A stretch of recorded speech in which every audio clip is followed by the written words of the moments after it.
So, welcome to another session. We'll be waiting a couple of minutes until people walk from the keynote talk to here, and then we'll start the talk soon. Thank you.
Hello, everybody.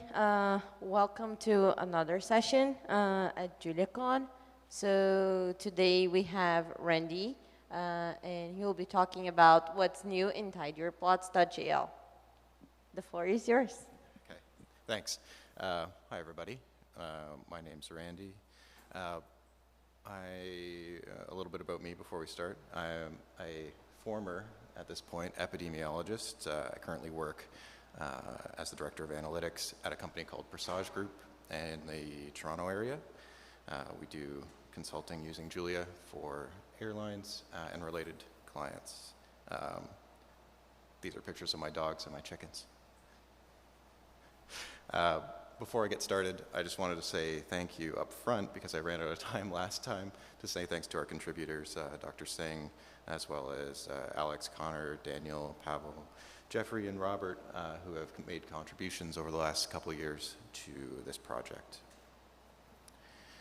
So tidier.jl, of which this project is a part, is a re-implementation in Julia of the tidyverse. If you're not familiar with the tidyverse, I will say it's the best reason to still consider using R. It's a comprehensive, connected set of packages for reading, wrangling, visualizing data.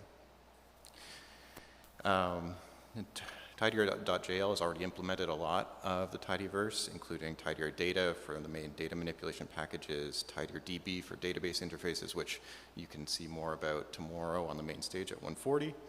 This talk is about tidierplots.jl, which is the ggplot2 implementation, and there's also a wider summary of all of the packages we've developed tomorrow at 2:30 on the main stage. ggplot, depending on who you ask, is part of the tidyverse. It's a package for data visualization, and the general idea of ggplot is that we map parts of our data to aesthetics to create data visualizations. So you build these up by adding the layers together. So here's an example of a very simple ggplot that takes the data set MPG, maps some of its columns to aesthetics, and says map those as points. And you can build up more complicated versions of these visualizations by adding more and more layers to your plot. Tidierplots.jl re-implements this in pure Julia. The way it works is we've defined a set of structs that correspond to the ggplot concepts, like a full plot, a geom, an aesthetic mapping, etc. We have functions that look superficially like the ggplot functions that generate those, and we have definitions for operators that add those together. Behind the scenes, we're using Mackey's spec API to make the plots actually happen. It's already quite far along. We can do pretty complicated visualizations. This is a recreation of an example from beautiful Mackie. You can see you can change the scales to log scales, change the labels, the limits, map to different color palettes, etc. And we can get even more complicated. We've re-implemented a lot of patchwork, which is a package for ggplot that allows you to kind of arrange your various plots in a grid. So last year, I gave a talk that you can find in the archives where I said that we had a few goals for next year, and I'm going to talk about our progress on them. The first one, fix AES operations. So this was my first package, and I got a little ambitious with my type piracy in the initial implementation. So we implemented a calculation system that aggressively redefined some operations from base. This was criticized rightly, so we've removed that system, and now we have two options, syntax for functional aesthetics that should be familiar to you if you've used dataframes.jl, as well as a macro-based one that relies on tidier data under the hood. So check, good. I also said we wanted to add scale fill and scale alpha, which are in existence, so that's good. You can map your aesthetics to the fill of your various plots, as well as to the alpha or transparency of your plots. Last thing was facet grid, which is facet grids are an ability to specify rows and columns to split out. We always had facet wrap working, but grid was a little bit trickier. That now exists and works, so that's great.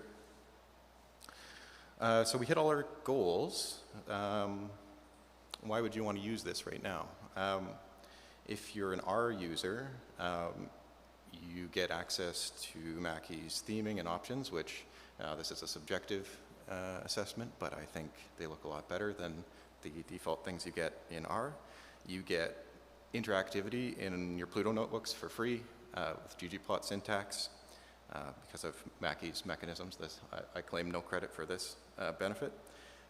And if you're like me, you're sick of dealing with the way R handles fonts and plot scaling when it is outputting your plots. All of that works much better with the Julia backend. So we're on 0.11 now, which is a lot of initial versions. So we're looking towards a 1.0 release. To get there, we need more complete documentation, some bug fixes from the features that we added, and additionally, we need some more geomes, expanding the coverage of R's geomes. I've built a system that allows you to easily add geomes with the geome template. Here's like a minimal example that adds support for geome rain cloud. It's pretty simple as long as Mackie supports the plot, but there's some fiddling around the edges to do things like fix the legends and make sure everything works as expected. And some of R's geomes do calculations under the hood that need to be implemented to get feature parity. So if you would like to contribute a geome, that's a nice self-contained project. We'd love to have your contribution. There's a issue on our GitHub page with the full instructions on how to do that. Thanks. That's it. Nice and quick, lightning talk. Check out our package on GitHub. It's at tidierplots.jl under tidier.org. And if you'd like to talk to me directly, the best way is on Blue Sky these days. I'm at randy.pub. And I'll take any questions you have. Thanks. Thank you so much for the talk. Questions? Hey Randall, great talk. Thank you for this. I guess the first question I had was just how complicated the plots ecosystem is in Julia. We have plots at JL and Mackie and various Mackie backends. Was it difficult to maybe pick that Mackie was going to be the package to go with? And have you considered abstracting it further, or are you pretty committed to the Mackie ecosystem? It's a great question. Basically the choice between backends. So it's almost an accident that we picked Mackie, I guess. Originally, as I wrote the package, I was mapping it to algebra of graphics because it was, AOG is a pretty close analog of how tidyverse or ggplot works, sorry. But I got frustrated with the flexibility of that package, and it just felt like too many layers. So I just removed the middleman, took out AOG and stuck with Mackie. I'm not opposed to having other backends, but I just want to make sure one works correctly first, I guess.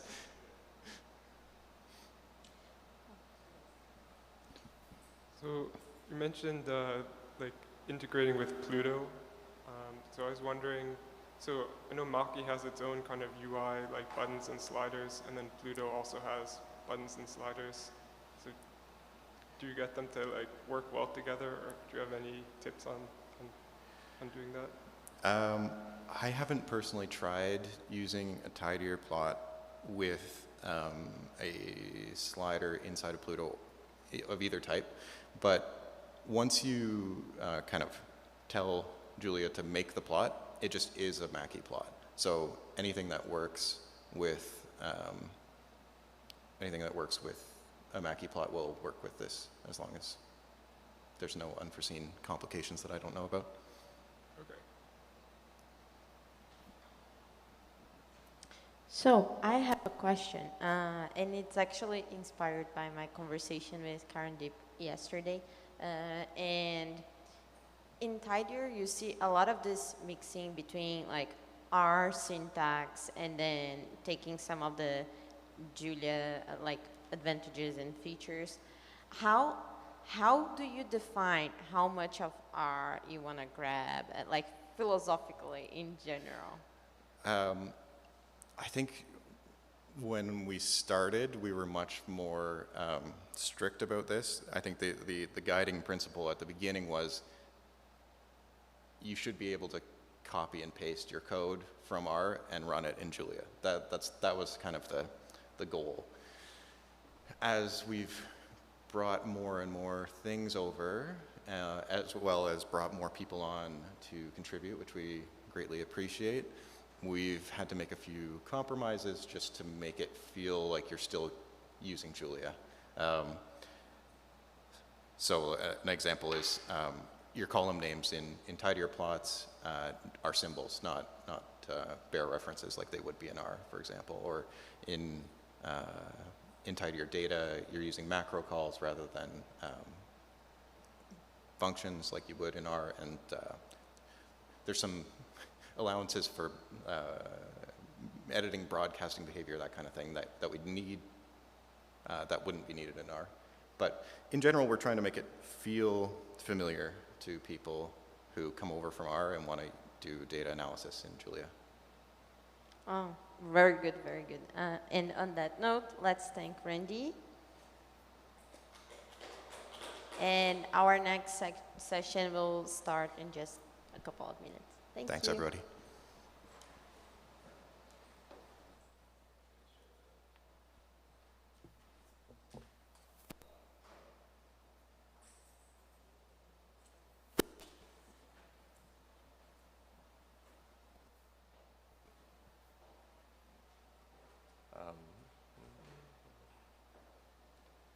Nathan, do you want to fix it up?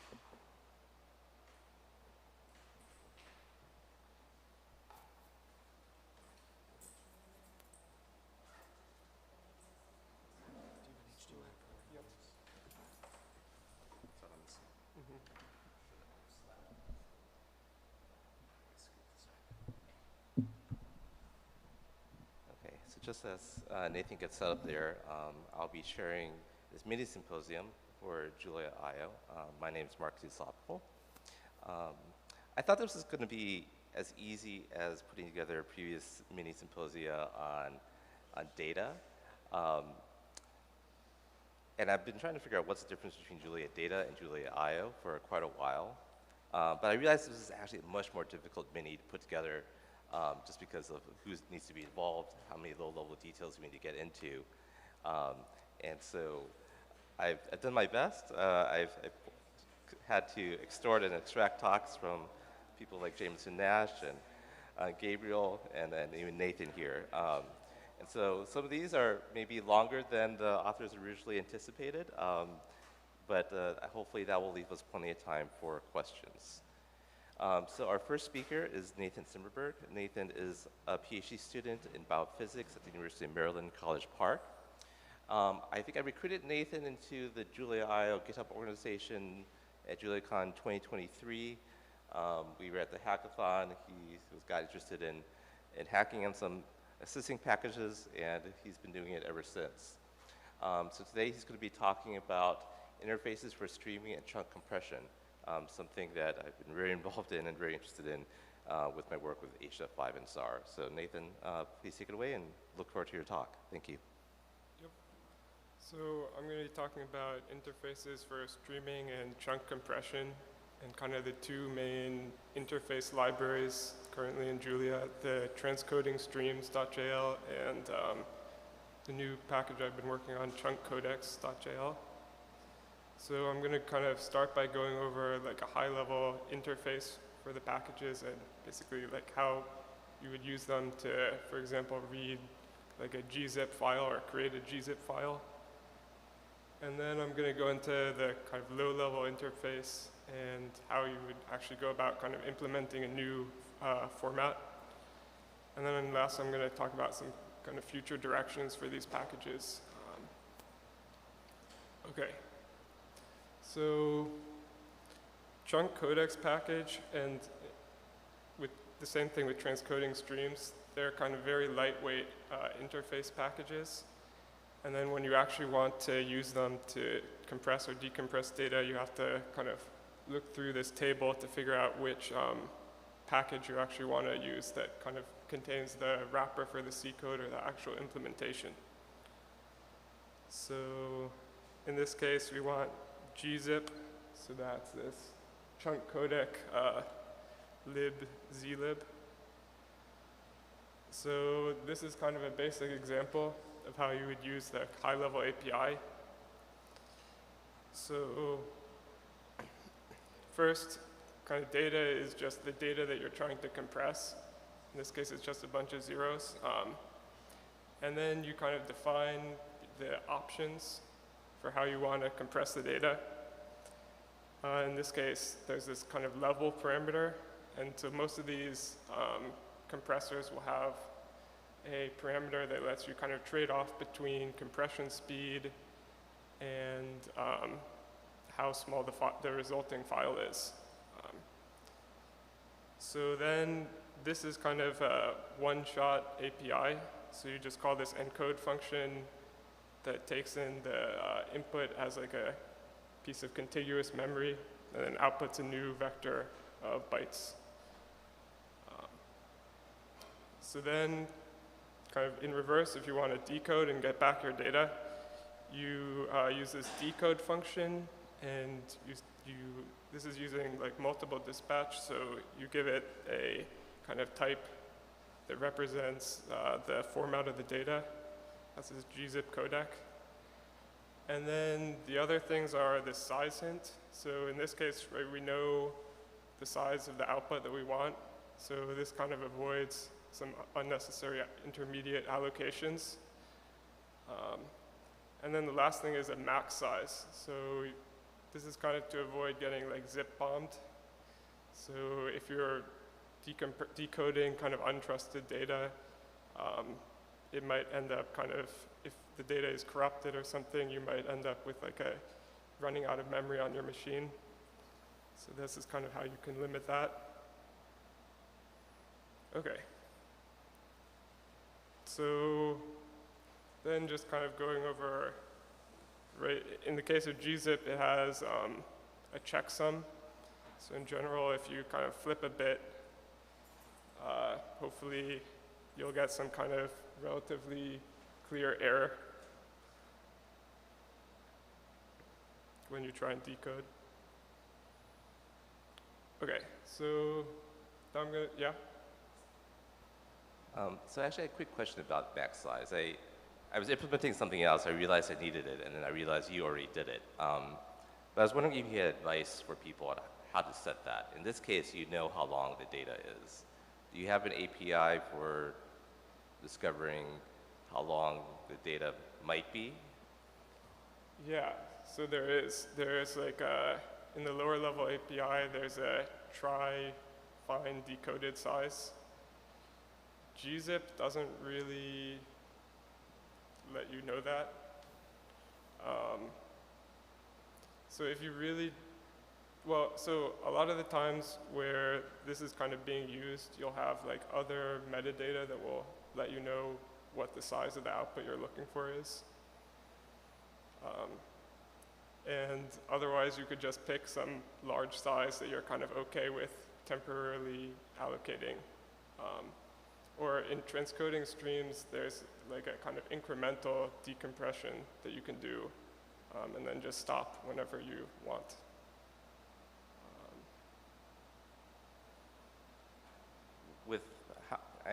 One thing I was wondering about is just contrasting with transcoding streams. Do you think transcoding streams is a bit vulnerable to what do you call it, decompression bombing of something blowing up on us in terms of memory allocation. Could you say that again? You implemented max size to protect from buffer explosions here. I'm wondering if you think transcoding stream is vulnerable to that kind of attack. Oh, yeah, so kind of. So I think in transcoding streams, they also have a from base, and that I think doesn't have any of these like keyword arguments right now. But kind of I'll show you, you can get around that if you use like the read and write functions. Yeah, so transcoding streams is kind of a lot more flexible in terms of how you do the compression. So at the high level, there's kind of, well, there's a transcode API that can do kind of one shot, but then there's also these kind of push and pull methods. So push, that's where you're kind of writing data into some stream object, and then there's pull, where you're kind of reading data out. So you can actually do kind of both for both compression and decompression. So here on the left, we're basically creating like a sink, which is this IO buffer, and then a wrapper compression stream around that, where you can set the level. And then you can kind of write your data into the stream, and then finally kind of close it. And it's pretty important to do this close, because this kind of does two things. It frees the memory that the compressor stream has allocated in, for example, C. And then it also kind of flushes out the stream. So then you can take your data from the sink. And then with pull, it's kind of similar, but instead of writing, you're reading. Yeah, so you create a source that contains your data, and then you just kind of wrap that as a stream and then read through that. One thing that's kind of a bit confusing, at least for me when I was learning this package, is that kind of the types, so this gzip compressor stream, for both push and pull, it's the same type. And kind of internally, it picks whether it's going to be in push mode or pull mode based on the first operation that you do. So like when I create this S, it kind of doesn't know whether it's push or pull, but then once you start reading, it goes into this kind of pull mode, and once you start writing, it goes into push mode.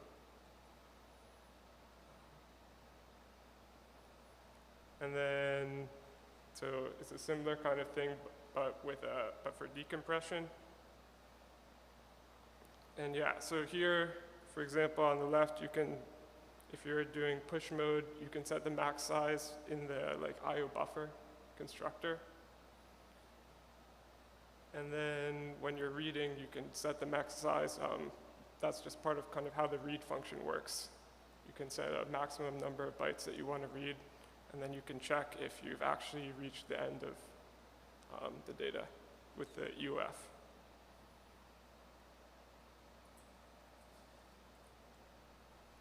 Okay, so I'm going to go into some of the kind of the low-level interfaces. So I think the high-level interfaces, they try hard to kind of prevent people from getting into like memory unsafe situations. So for example, they don't kind of have like in place operations really, and they don't kind of expose raw pointers. The low-level interfaces, well, so first of all, the low-level interfaces are what you use, what you have to kind of specialize when you implement a new format. And you can also use them if kind of the high-level interfaces don't fully support the kind of data flow that you want. And you might be able to get some more performance out of that.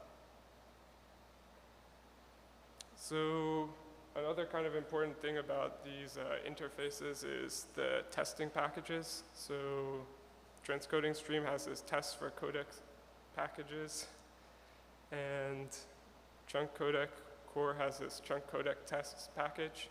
So these are separate packages that contain tests for the interfaces. And actually I think one of the main benefits of having these kind of standardized interfaces is that then you can have shared testing code, and you can kind of very heavily test all the properties of the interface that you want to hold. And this has actually helped fix a bunch of upstream bugs and bugs in other programming languages like Python and C.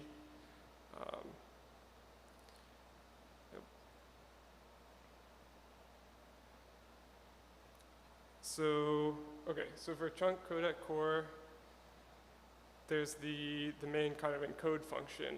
And so this is kind of a duck typing interface. So you can pass in any encoder object E that kind of implements these three functions. So there's a decoded size range. And I guess I should say kind of the goal with encoding is that you can input arbitrary data, and then it should always kind of succeed as long as you have enough memory on your computer and the size of your data is within certain limits. So for example, some compressors won't work if you try and compress more than like 2 gigabytes, for example.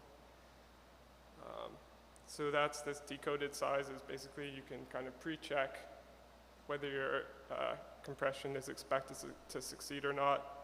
And then in code bound, this is like the maximum amount of size.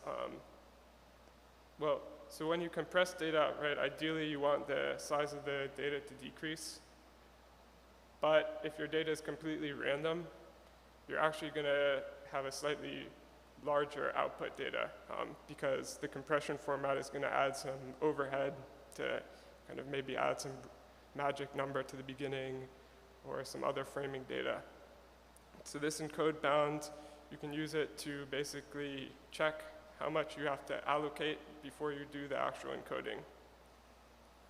So with that, if you kind of allocate this data up front, then you can kind of encode in one shot without having to reallocate multiple times.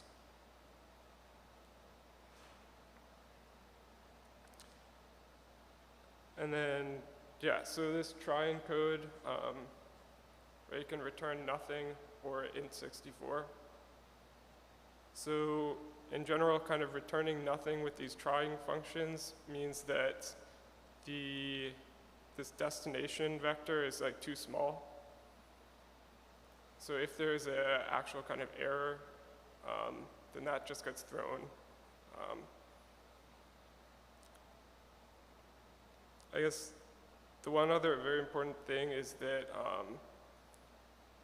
the destination and source for this encode function and as well as the decode function, they cannot like alias at all.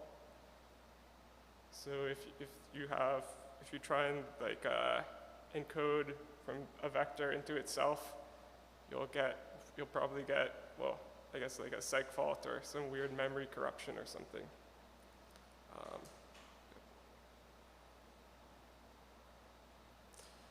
So decode, there's also 3 functions. 2 of them are kind of required.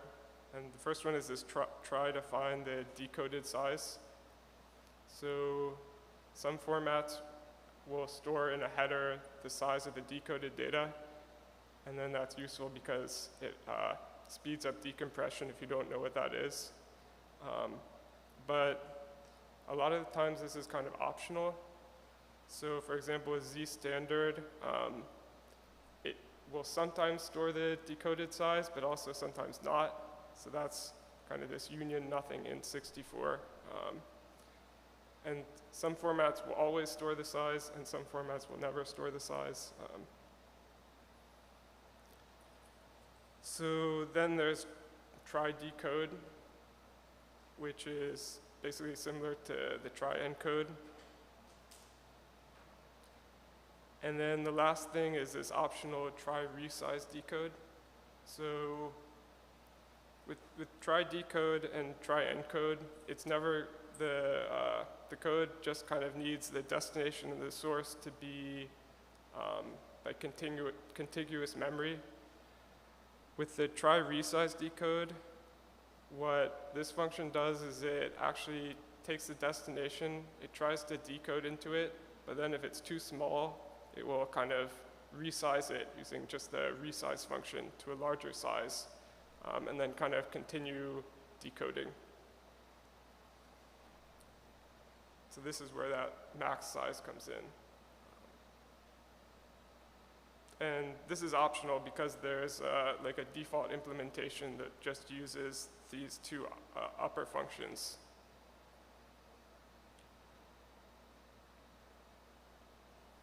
Okay, so transcoding streams has this transcoding protocol. So to implement a new format for this, you have to kind of subtype this codec type. And then there are these two, well, I guess to start with, this kind of protocol is very much, I think, inspired by how zlib, the zlibc API works. So there's, right, like in C, you have these kind of manual memory management functions. So this initialize and finalize are similar to like malloc and free in C. And then you have these two data processing functions. So the first one is start proc, and that basically resets or initializes the codec state. So the codec itself is, right, it's storing the kind of state of the incremental compression or decompression. So you call this start proc to fully kind of reset the state. So for example, if you have a in progress compression and you want to start a new one, this start proc is going to kind of wipe out all the kind of in progress work and just set everything to kind of a known good state so you can start your next operation that you want to do. The other main function is this process function. So there it has an input and an output, and it will kind of try and decode as much data from the input and write it into the output as it can. And it kind of returns kind of how much progress it has made in this call. And a symbol, which is kind of like a status code, and then this error type, which is not the error from base Julia. This is basically just a reference that can hold some Julia error. And then there's also some kind of size helper functions to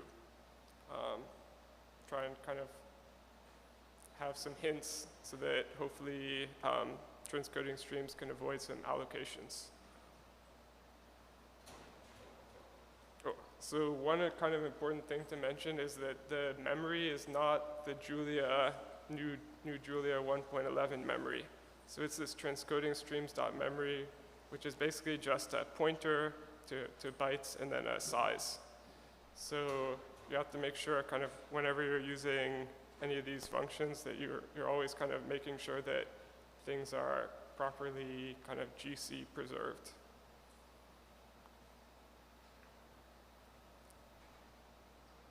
Okay, so now I'm going to talk about some kind of future directions. So kind of at the beginning, at the high level API, this is kind of like a diagram of how that actually works. For example, the pull API. So you have your like underlying stream, and then data gets copied out into this buffer2 inside the transcoding stream. And then your codec calls the process function with buffer 1 and buffer 2, and it tries to move data, process data from buffer 2 into buffer 1. And then the user then calls, for example, read. And then that read function will allocate a new vector and copy data from buffer 1 into that. So this kind of, there's a lot of copying going on. And I guess I should also say that inside the codec in C, it also has its own buffers that it's copying data in and out of. So this can kind of lead to some kind of maybe performance problems right now. So kind of a future direction would be to, when reading, have a kind of an API to be able to directly access the buffer. So the user, instead of having to use like the read function and create a new vector, they would directly have access to this buffer 1.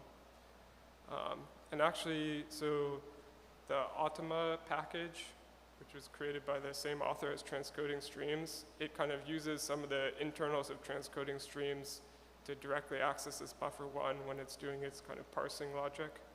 And then Jacob has been working on this IO playground kind of work in progress of what like a interface could look like for having more kind of direct access to the buffer of a buffered IO. So on the chunk codec side, some kind of future directions are dictionary compression. So this is where kind of with the current kind of interface, right, you have some input data and you compress it and you get some output data. With dictionary compression, it's more like kind of like taking a diff. So you give it a dictionary which is kind of a copy of, or it has a bunch of things that you expect the input to have, and then you give it the input, and then the output can contain kind of references to data in the dictionary, or a diff of the input and the dictionary kind of compressed. The other thing is kind of more control of pre-allocation. So right, internally in some of these C functions are allocating, or they have some interface where they can allocate like a context to be able to do multiple compressions, kind of reusing the allocated memory. So that could be kind of interesting to try and expose that. And then the other thing is kind of like a stable API. So yeah, that's just kind of useful because these kind of codec packages end up being used by a bunch of other libraries. So it's good to not require people to like update stuff all the time. And then kind of the last thing is working on like JLD2 and HDF5 filter compatibility. Okay, so I'd like to acknowledge the kind of original author of transcoding streams, Kenta, as well as, so a lot of these things are implemented wrapping libraries from Yggdrasil. So thank you to everyone who's kind of worked on maintaining that and compiling packages there. And then also all the contributors and maintainers of all the codec streams and chunk codec packages.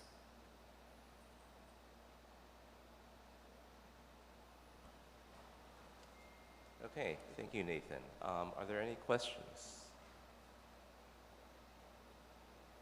I had actually two questions I immediately thought of.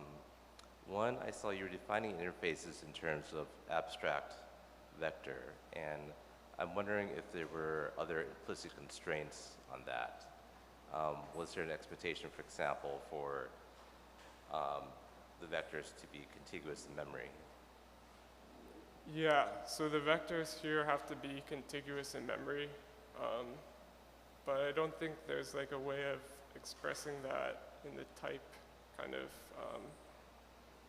as a type, really.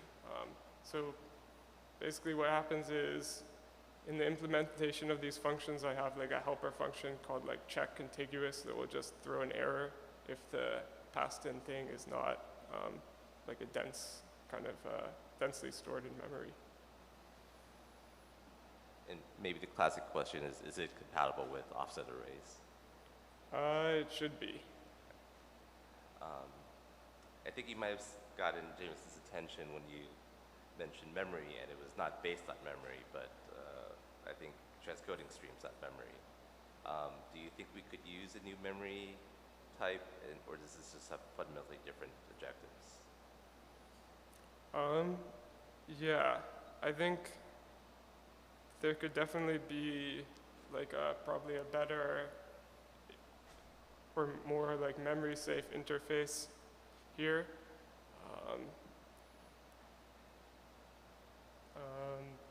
Yeah, definitely.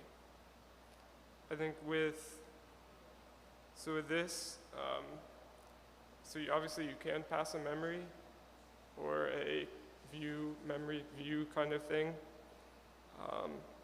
I also wanted to support kind of reinterpreted arrays as well.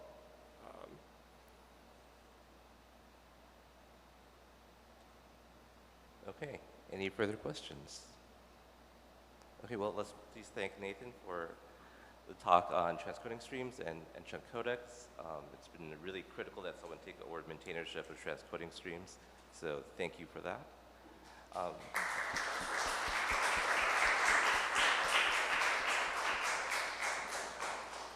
Julian, you want to go set up?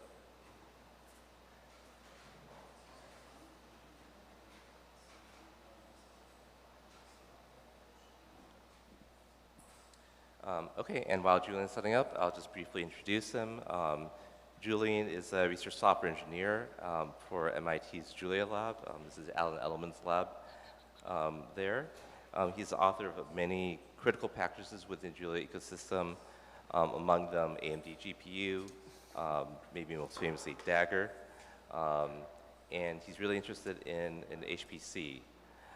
So if you haven't seen him before at this conference, I think he has a Dagger burst of a feather, discussions on AMD GPU, and also he's on the Julia GPU panel. And so today, Julian's going to be talking about cancellation, aka the big red button. If you're watching Nathan's talk, you may be wondering how do you abort compression or decompression when things go awry, and this could be something that maybe Julian has some insight on. So Julian, thank you, and please go ahead. Thank you for the introduction. All right, so today I'm talking about cancellation, what you might often see as a big red button in movies. So I know this is the I/O mini, so cancellation has a lot of relations to I/O.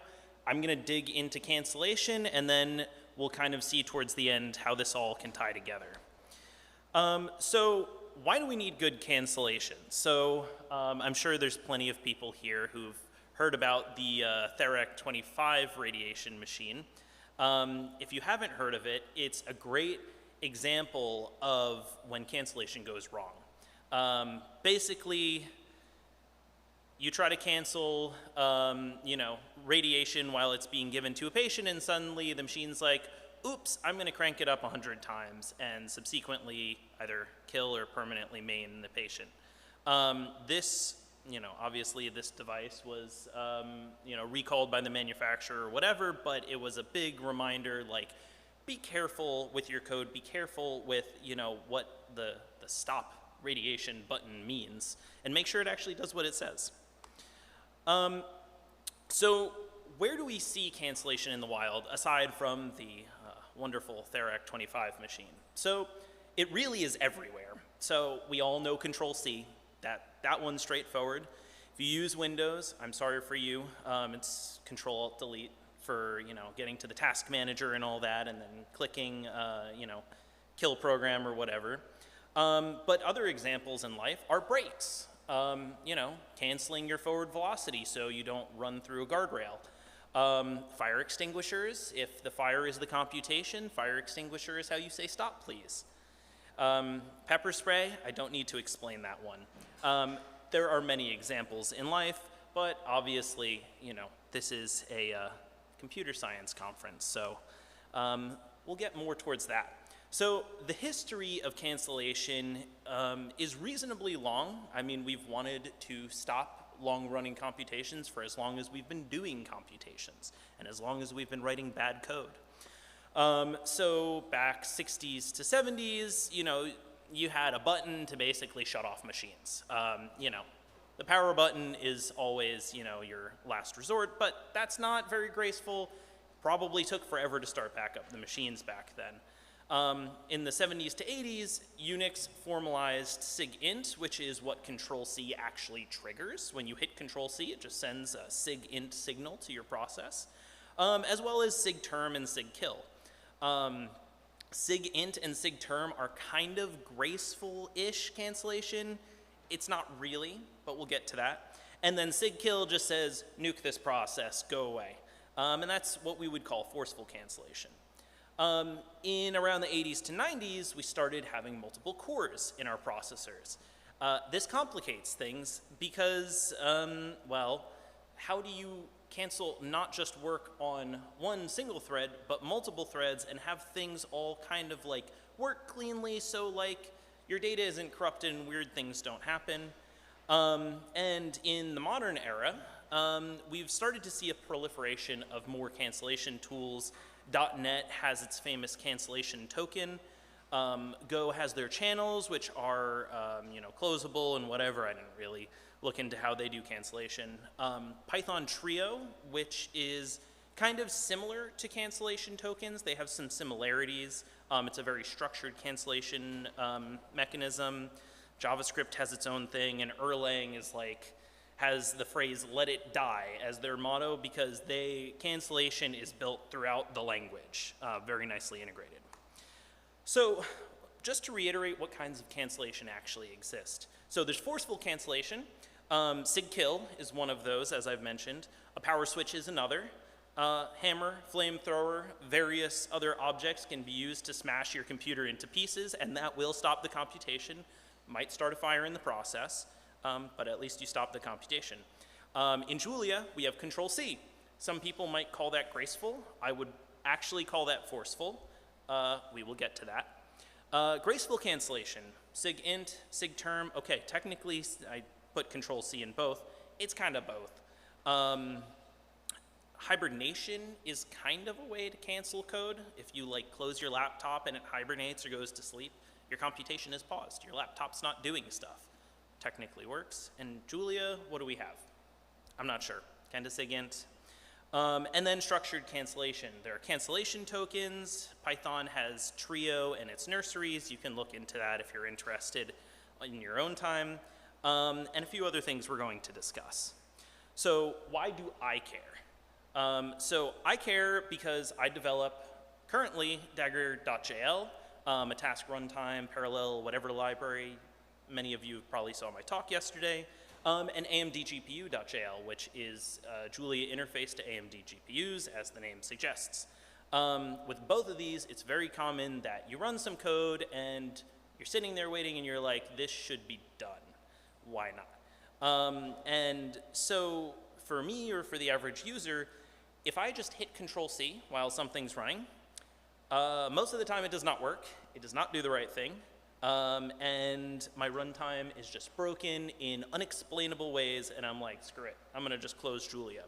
What I really want is I hit Control-C, and Dagger and AMD GPU and other libraries get the chance to gracefully stop, clean themselves up, do what they want. They can do things like print, you know, a little debugging summary of what was happening in the runtime. You could tell the GPU, you know, please nicely stop these kernels from running. I get the REPL back, and my libraries still work fine. That's the hope. That was not the button I intended to press.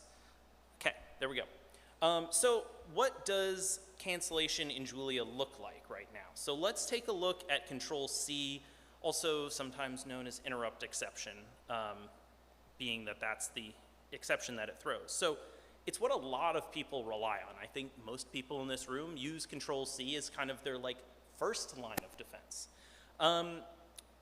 What does it actually do?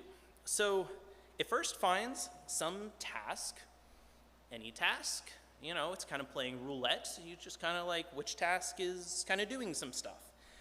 We throw an interrupt exception into it. We literally just kind of shove an exception in there. And then at certain points during the task's execution, it will do a yield or exception handling, and it will basically see, oh wait, there's an exception. I now need to throw this. Jameson will probably have some objections to some of this stuff on the screen, because I know this is not all fully accurate. I don't recall all the specific details, but it's an approximation. So is this a good idea? I would argue probably not. I think many people who have worked on Control-C also would argue it's not great. And as apparently was mentioned during the keynote today, it's kind of just completely broken in 1.13. So one of the big problems is that you're kind of just A, randomly picking a task, and B, just forcing an exception into it. And that task is like maybe not prepared for that. And often you're just picking the wrong task. Like in Dagger, frequently it will pick the scheduler's background task, which is not doing anything. It's just sitting there waiting for Dagger tasks to complete. And if you kill that thing, well then all these tasks blow up in all different ways, and Dagger usually recovers, but it's not great. Not every library is going to do well there. And often, of course, I'm sure plenty of you have seen this with certain types of code, you'll get a seg fault or an abort, and that just sucks because now you can't even debug why your code was stuck in the first place, because there goes your session. So can we actually control what Control-C does? No, not right now. You can try to catch interrupt exception. People try to do that, and it makes me cry inside, but also, what are they going to do? That's basically all you can try to do. So we'll take a look into some solutions in a bit. But let's just take a look at when Control-C does and does not work. So in the first example, we have sleep. So sleep is pretty nice. You can often hit Control-C while you're in the middle of sleep, and it will actually stop. It'll throw an interrupt exception, and then, you know, prints done, and it didn't run for the full 10 seconds like it expected to run, and that's good. That's what we want, okay? We were able to turn a 10-second really long sleep into just 2 seconds of waiting. That's good. We can get on with our lives. Wait, which is actually the primitive that sleep calls internally, and also a lot of Julia internals and various libraries end up calling wait to basically put their task to sleep until something happens. That one also is cleanly interruptible for the same reason that sleep is interruptible.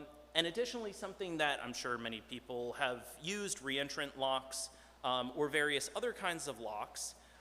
If you're waiting to try to lock a lock and some other task is holding it and you're like, you know what, I give up, that task is stuck, it's doing something, this lock will never be unlocked, I can hit Control-C and we'll just stop trying to take the lock. And that's great, because then we can go do whatever we need to do to fix things up.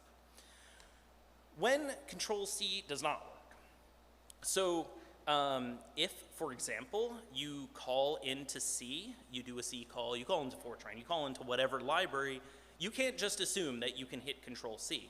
You may not know you're in a C call, and that, again, is something that we need to figure out generally, but you know, if you're in a C call, there are no guarantees what's going to happen when you hit Control-C. Additionally, and you know, you can see at the bottom with system sleep 10, I can hit Control-C in the middle of it. It's still going to go the full 10 seconds, and then, oh, look, a Control-C. Oh, I should stop. Too late. It's already been 10 seconds. I'm bored. Another example is infinite loops. These do not do any kind of yielding, waiting, whatever. They just spin in a circle. They don't ever actually check if there's been like an interrupt exception or Control-C or something like that. They'll just keep running. Yeah, you can hit Control-C almost all you want, and it will just keep running. You can hit Control-C really fast a lot of times to force it to interrupt. That's a whole other thing that is dangerous, and you know, if you do that, expect Julia to just be dead in the water. Sad panda. So a potential solution to Control-C. So I put together a PR over 2 years ago, and I still have not gotten it merged. That is my fault. That's nobody else's fault. Which basically tries to fix this issue of Control-C's behavior by doing a few things. So what it basically lets you do is say, I'm going to register a handler with Julia's runtime, and when Control-C is hit, Julia's runtime is going to call that handler. And there can be multiple handlers. Dagger can register a handler, AMD GPU, all of the libraries, whoever wants to have cancelable code can register a handler, and that will get cleanly called at a safe point, not a safe point specifically, but a safe time to call that thing. And it doesn't randomly pick a task anymore. It only calls those handlers. If any handler is registered, it'll call those handlers. It'll even helpfully pop up a menu, so you don't have to, trigger all the handlers. You can say, no, just Dagger is being a pain in the ass. I'm going to cancel Dagger. Understandable. And additionally, it provides a mechanism in base, so base and the standard libraries can actually use that, which is great. We want everybody, including Julia itself, to be able to use this mechanism. It does have problems, though. So it only triggers sometimes. Like how I said Control-C, that interrupt exception only gets seen at certain points, so too are these interrupts noticed. When Control-C is hit, we don't actually trigger those handlers until it's a safe time to do so, and that only happens at certain points, yields, exception handling, etc. If you're deep in the middle of heavy computational code, it's not going to trigger anything, so that is unfortunate. And so it doesn't do anything about non-yielding infinite loops, C-calls, etc. And it's also, if you look at the implementation, I'm so sorry, it is complicated. I hardly understand how it works. Maybe I will recall it if I go back through the PR, and maybe if I have Jameson by my side. So one point that I just have to kind of reiterate is, not a lot of code is actually just by default interruptible or cancelable. If you don't call one of those magic yield, wait, sleep, whatever functions, there's not an automatic point to really be able to cancel your code. C-calls are obviously another example of this, but you can also imagine if you have some code that's going along, updating data structures, doing whatever, and you were to just arbitrarily say, nah, stop, and cancel, well, what happens to those data structures? They might be completely corrupted to the point where the next time you try to use them, just causes a seg fault or some stuff blows up. We don't expect our code to just, the compiler does not generate code expecting that at arbitrary points it might just get interrupted. And that is a big issue needing to be discussed among the compiler developers. But still, this will be a problem regardless. So it's not great. Arbitrary code can't just be stopped as much as we wish we could, unless you're using a power switch or a hammer or a flamethrower. But anyway, we'll forget those. So another alternative to Control-C is cancellation tokens, or in this case, cancellation tokens.jl.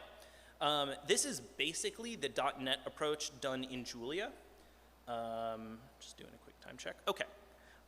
And so it's basically an easily programmable and controllable way to do cancellation. So you create a cancellation token. It's actually a cancellation token source. I mistyped that. And what you can basically do at any point, you can just call cancel on the token. And then at any time in code that actually wants to be cancelable, you can just check the token and be like, has this been canceled? If it has, you can clean up, you can throw an exception, you can do whatever you want to gracefully clean up and cancel your computation. Dagger can, have these tokens and clean itself up however it wants to. It's easy to integrate, it's extremely lightweight, but it is not integrated with base or the standard libraries, and so you can't actually, threads.add_threads could not use cancellation tokens unless there was some way to add a dispatch on cancellation tokens as a package extension. I don't know. So a lot of things won't be able to use it. It's also not yet thread safe, but I'm planning when I get some time to fix that. Let's just take a quick look at how it's used. So again, you load cancellation tokens, create a token, you spawn your computation. For now, we're just going to spawn it on the same thread because again, it's not thread safe. Say we're just doing some really big, heavy matrix inverse, whatever things, I don't really care.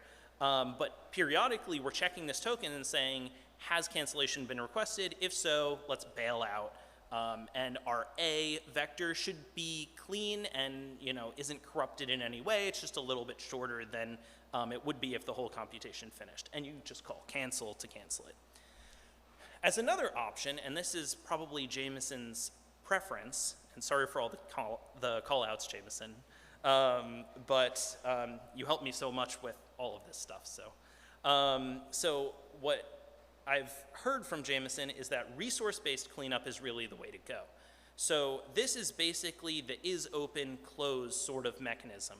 So the idea is that your cancellation is tied to a resource. So say you're using some kind of resource, whatever it is, and if you want to cancel computations that are using that resource, you just close the resource. You just call close on it. The resource isn't supposed to be usable anymore, and anything else trying to use it should just stop.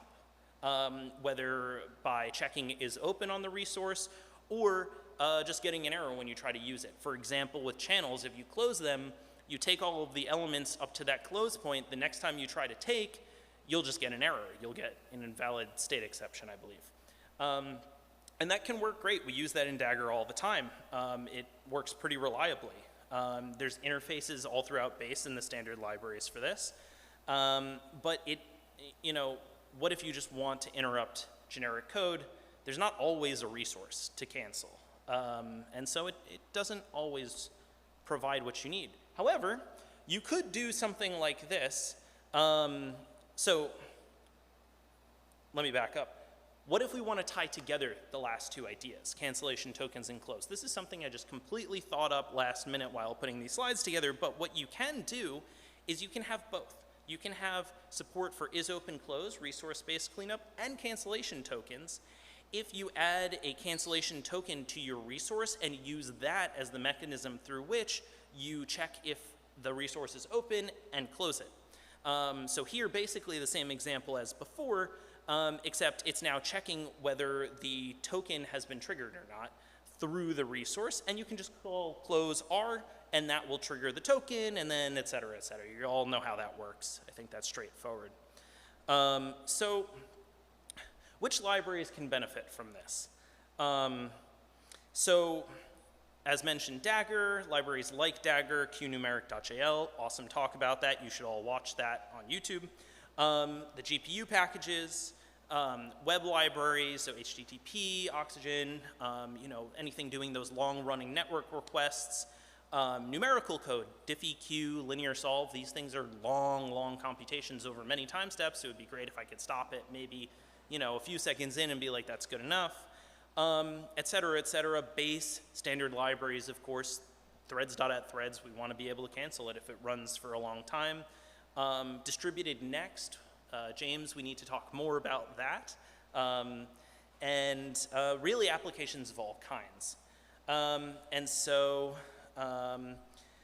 my thought on the best path forward for the future is merging my PR. Obviously, once we get it all fixed up and I, figure out how it works again, get it all cleaned up, get test passing, whatever. And then if a resource exists that we can work with, implement is open and close. That's what you should do. Consider also supporting a cancellation token. That can really help people out who are working with code that doesn't have a chance to call close, but still wants to be able to do basically that closing of the resource. If a resource does not exist, take a cancellation token source as an argument. Depend on cancellation tokens. It's pretty lightweight. And just check it periodically and exit if cancellation is requested. Do whatever cleanup you want. We talked about this. When all of this is said and done, well, I guess things will be much better. We'll be able to interrupt and cancel arbitrary code. We would have to add cancellation tokens to all packages that do anything long running, presumably. We need to discuss this and see if this is the best way forward. Thank you all for listening.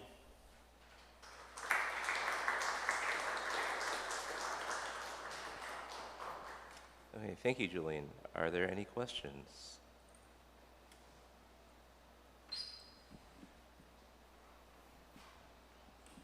In that last slide, you referred to adding cancellation tokens to everything. Are you talking about cancellation tokens.jl, the package, or having cancellation tokens in base itself? Yeah, that's a great question. That I forgot to mention that. Thank you for bringing that up. I do personally feel like cancellation tokens should be in the language so that base and standard libraries can also use it. And so this is something you kind of want to agree upon throughout your entire ecosystem. Otherwise, you have 5 different ways to cancel code, and you thus need to try all 5 when you're trying to hit like Control-C or something. So yeah, I feel like really this should end up in the language, but we can trial it through packages and see what happens. And then like what we did with scoped values, we had the scope values package, and then it moved into base. So I think that approach could work. Any other questions? I have one. I think you mostly talked about cancellation in terms of the user wanting to cancel the task, but I'm also thinking about situations like timeouts. I'm waiting on some input, and I'm done waiting. Need to do something else now. Should that kind of timeout use the same kind of cancellation, or should we distinguish those things? Yeah, so the way that it's implemented in libraries like Trio, which do structured cancellation, I believe is that they essentially take in a token and then on timeout, they're triggering that token. Either way, I'm probably misremembering this, but I would say that it should still all go through these cancellation tokens because, you know, if there's a timeout and you cancel one piece of code, you may want to cancel some other code that's running together with that. If, for example, the thing that times out also has a bunch of other tasks that are running together with it and doing some processing. And so I would say that, and I mean the nice thing is you can make as many tokens as you want, you can chain them together, you can create whatever kind of structure you want. That's why it's called structured cancellation. So you can build it to really suit, you know, whatever the behavior should be. So I was doing a little research about this, about what's out there, and one interesting approach, which I think Swift takes, is that their tasks, or I guess they call them actors, they're a task-like construct. All tasks have a cancellation token embedded in them.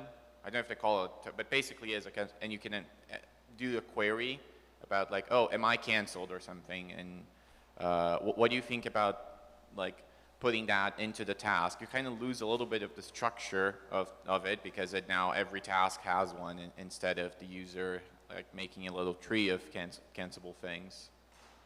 Yeah, that's an interesting idea. I am not sure how that would work out because one issue is that how do you, like, you could just say Control-C means send cancellation signals to all tasks, or there's just one token shared by all of these tasks. That could also work. But you do potentially want the ability to do targeted cancellation because Control-C is just the mechanism to say, I want to stop something, but it doesn't say what. And I think it would be a big improvement to also be able to communicate the what because sometimes I know it's Dagger, I just need to cancel Dagger, that's fine. But I think that's something worth thinking about. Good question.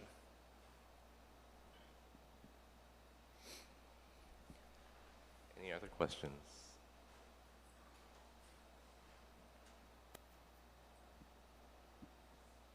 What would you say are the next steps for getting this into production? Like one of the things you mentioned was adding or making cancellation tokens.jl thread safe.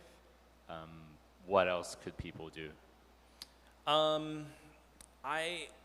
So thread safety of cancellation tokens, and then I honestly think we're at the point where we should start wiring up cancellation tokens.jl into a lot of libraries, regardless of getting the Control-C handling done, because at the very least, once you do that, you can still call cancel and cancel stuff. You don't need Control-C for that. Control-C is the convenient mechanism. It's what most people instinctively reach for, but we can teach people in the meantime, call cancel, make sure to, you know, run your code in a task so you get your REPL back and you can call cancel. We can implement support in GUIs to have a button for cancel. We can make a lot of progress with cancellation tokens in parallel to getting Control C fixed, improved, whatever you want to call it. So I think there's really two paths that we should start down as soon as possible.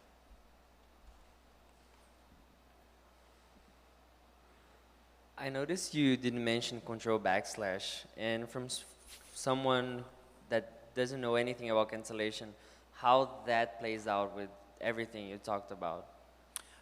Control backslash is usually sig term, and sig term just often happens to be better at telling Julia to GTFO. However, it is kind of forceful. It's sig term, terminate. So you're telling Julia to shut down gracefully, whereas sig inner control C is saying just stop your computations, but give me back control. So kind of two different purposes. We should talk about that more as we develop this, because they both are still cancellation and they both need to be considered, but I'm not sure what that would look like. So would that imply that we need different kinds of cancellation tokens, like a please stop or versus stop right now? Well, I guess if you have the please stop for the moment for Control C, you can also just use that for sig term, and at least it'll stop the computations. And then when Julia closes and cleans up, things like GC finalizers and at exit handlers will do the final cleanup of getting everything shut down nicely. But I'm not sure if that will cover all cases and if that'll cause problems. So I really haven't thought through that too much. I guess what I was thinking about is like one Control C versus the user spamming Control C because they usually need to stop something. Yeah. Yeah, there could be a force, a less graceful form of cancellation, which Dagger does implement. We have two different kinds, and you can trigger either one. And one is drop the nuke on these tasks and really try to get them to stop running. But yeah, that's a good point. Worth thinking about more. Great. Thank you. Thank you.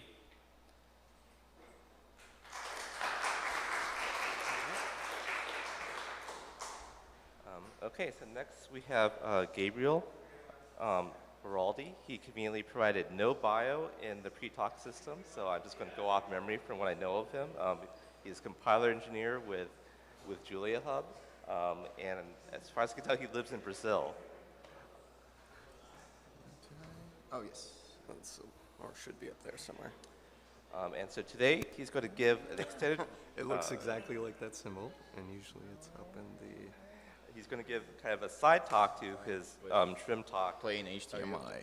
that he gave yesterday, specifically in reference to Julia. That's it. Yeah, let's try that.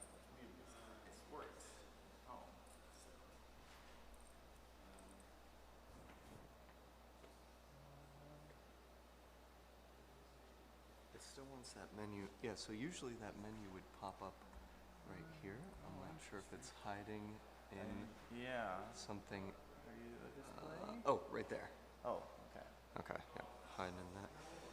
And then, if you go back to that and go to choose content, Okay. and then entire screen. Start mirroring. Yep. Oh, There we great. go. There it is. All right. Okay. Just in time. So hello. I'm Gabriel. I work at JuliaHub, and this is a talk about a package I wrote called static HDF5, but more importantly, it's a talk about how do we deal with reading files and I/O in a world where trim is a thing. So that's where we'll start. A big thing about trim, as you probably heard in Jeff's talk or in State of Julia or in any other talk, is type stability. And type stability means you want to have a predictable execution of your program, at least in the terms of what the things you may call. And that turns out can be a little bit at odds as what happens when you read from a file. So some kinds of file formats are very, very stable and you kind of know what to expect. Like JSON has 4 or 5 things that it can do, and you can kind of get away with writing your code like, oh, if this is a dictionary, if this is a number, if this is a string, and because that if is reasonably finite, you can deal with it dynamically. And same for TOML, for example. TOML also doesn't allow for a big variety of data types. But that doesn't work in a file format like, for example, HDF5, where you can kind of put arbitrary things in a file. You can define custom types. You don't know if you're getting a matrix, a vector, a tensor, or whatever it is. And what type is it? Is it float 32, float 16, uint? All of those questions happen when you read the file, which means if you're trying to do that with trimming, that won't fly. So as an example, I've developed static HDF5, which is, okay, if the current approach of figuring out what you're reading doesn't work when you read it, what can we do? And the first step that I wanted to experiment with was basically, what if we say to the file reader, hey, you're actually getting this type. So that's the big difference. The API there has changed a couple of times, but mostly you tell, hey, I'm reading an object from this file, and I know I'm actually getting a vector of int64. This is not an unsafe operation. Trimming does support checking, so if the data set is actually a vector of floats, it will error gracefully, hopefully. But if it is a vector of int64, then it will work just fine. So I wanted to just show a little bit of what that might look like, which is, let's see, so we have a little script which is very goodly named, write.hdf, write.jl. Oh, I don't know if you can see that. Let me make it big. It just writes an array, and we compiled it with JuliaC, so we can just write. And we now have a small HDF5 data set, and we can also read one. And it doesn't print the array if you read the source code there, because trimming currently doesn't support printing arrays, which is great. Because printing arrays require printing some weird types, and that doesn't work. But the big thing here is how do you develop a package around this? So for example, hdf5.jl runs all its APIs through jet.jl to make sure that once a user uses them, that they're not going to encounter weird errors while trying to trim it.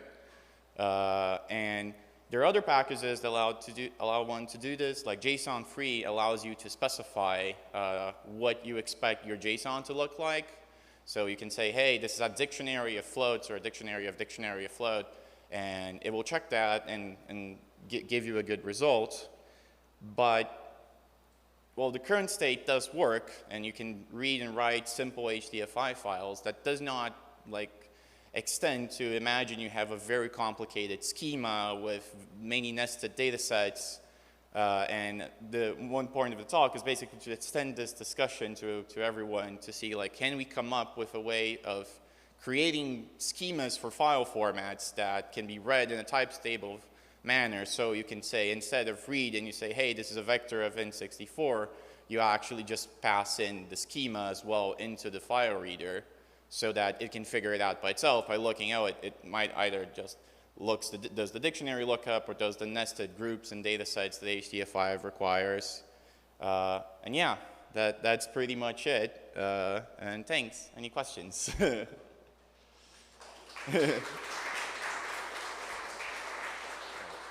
Thank you. Stefan. Thanks. So one thought is to, actually extract the type, complicated type that you need for it to be statically compilable from the example data, right? So you say, I have a file format. I don't want to write down this annoying type, but it's going to stay the same, and it's okay to fail if it changes. So you could then, for example, have some tooling to say, okay, here's my read, but extract the type into this file that I'll then include in the script, You want it to be a separate file so you can just generate it. But that would still be, I think, statically compilable, right? Right. I think that is kind of what I was talking about generating a schema, and I don't, like, you could probably make some code that parses the HDF5 file and generates a schema for it, and that gets included during your compilation. So I think that's an interesting approach. I haven't experimented with it, but it's probably interesting. Should probably just be like a name tuple is almost what you need. Yeah.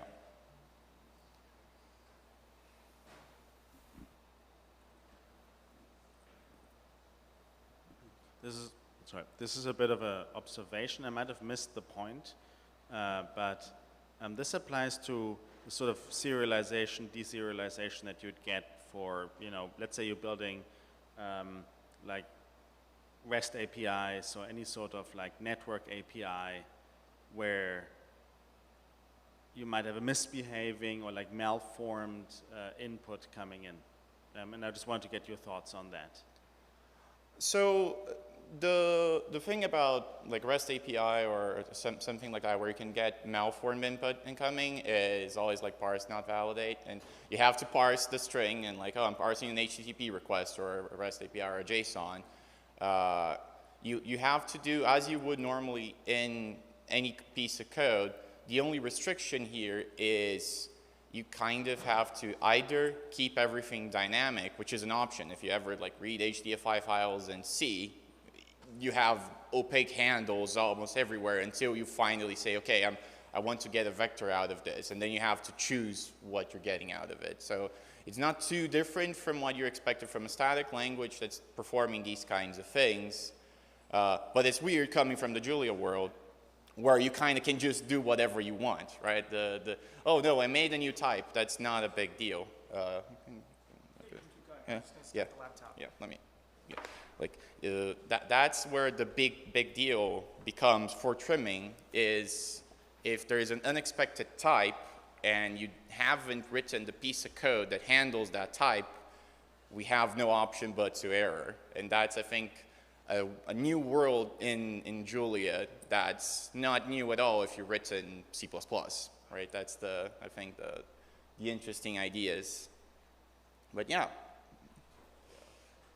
So I happen to be the maintainer of HDF5.jl at the moment. Talk about you. And part of what happened was Gabriel started sending some merge requests my way for this, and we kind of decided it was easier for him to do his own package. Well, I think he decided that. Right, and I guess I forgot to say a little bit about this, but my plan is not to fork HDF5.jl forever. I was talking a little bit with Julian, is that this is mostly an experiment of what can you do when you throw away all the flexibility that HDF5.jl gives you. And the answer is like, yeah, it does work. So can we integrate that? And that's one of the things I want to do next, is like, can we have basically static HDF5 inside of HDF5.jl so that it automatically switches versions, but it can't do that because you have to use a slightly different API.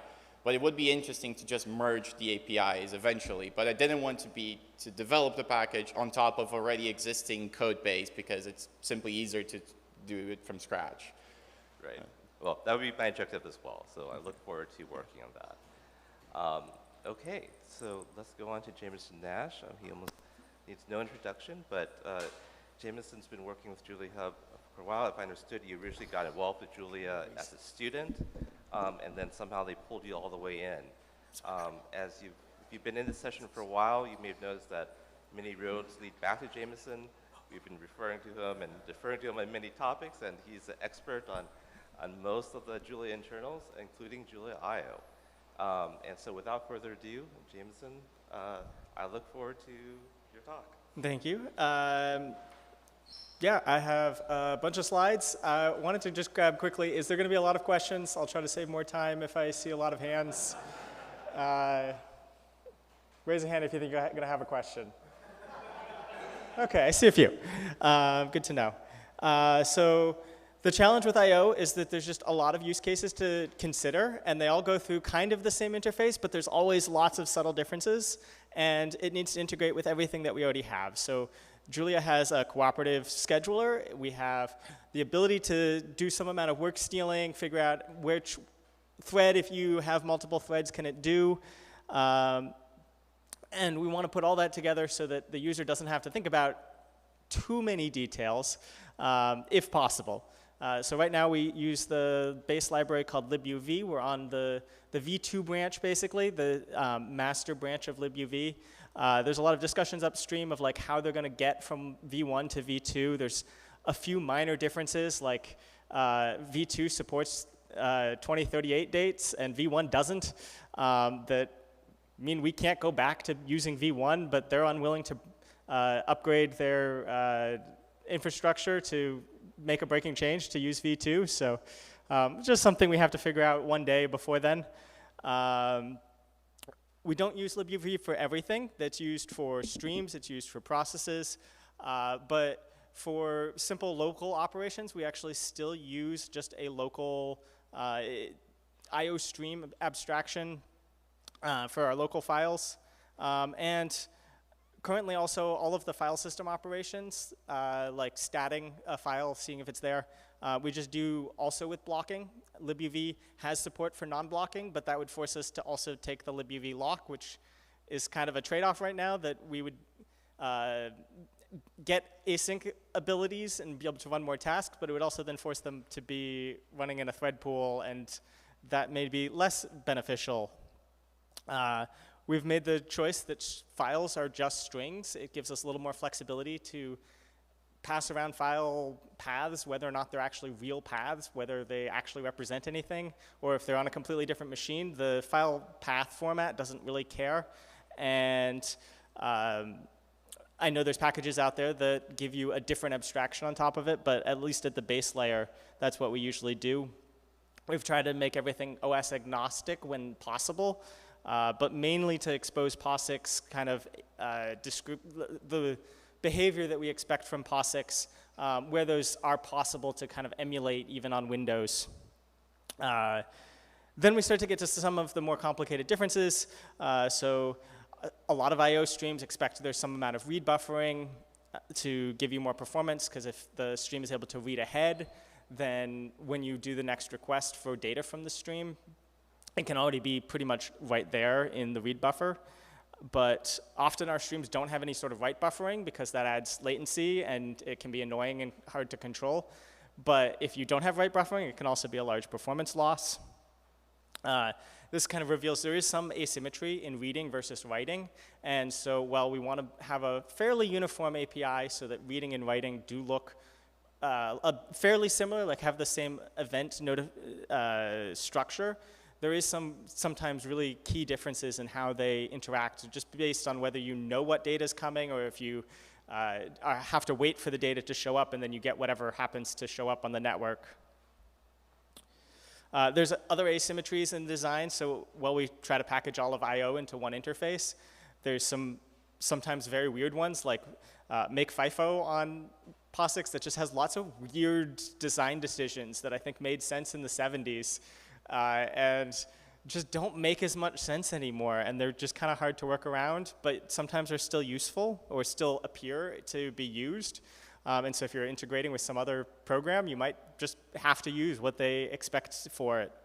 Another challenge with I/O is that sometimes we expect locks internally, and sometimes we expect no locks because locks are costly. And so we don't really have a descriptive API right now for knowing whether or not your underlying I/O is going to be thread safe or is going to be, I'll call it fast.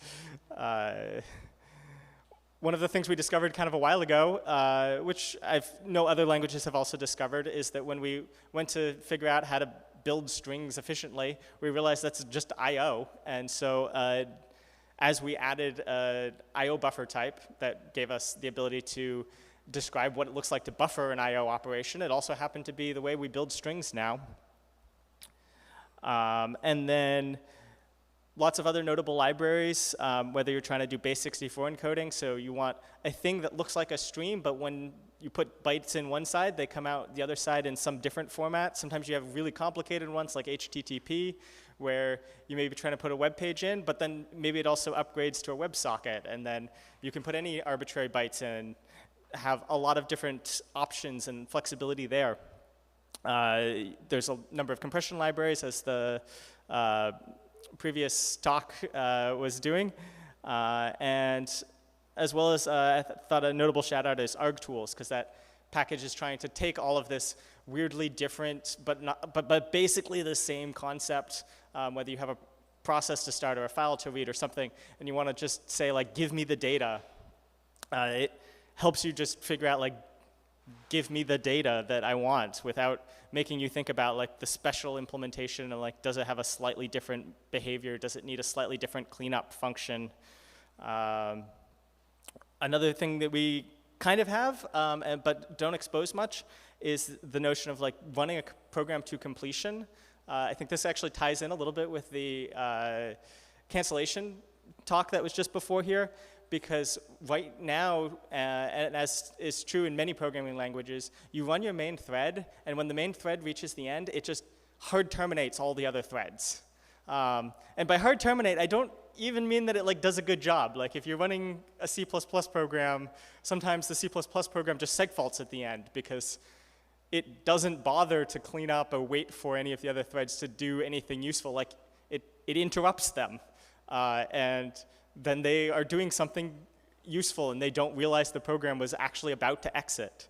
And so I think it's often coming from GUI toolkits where they don't know what's about to happen and they're just waiting for the user to eventually tell it it's done, it wants you to exit.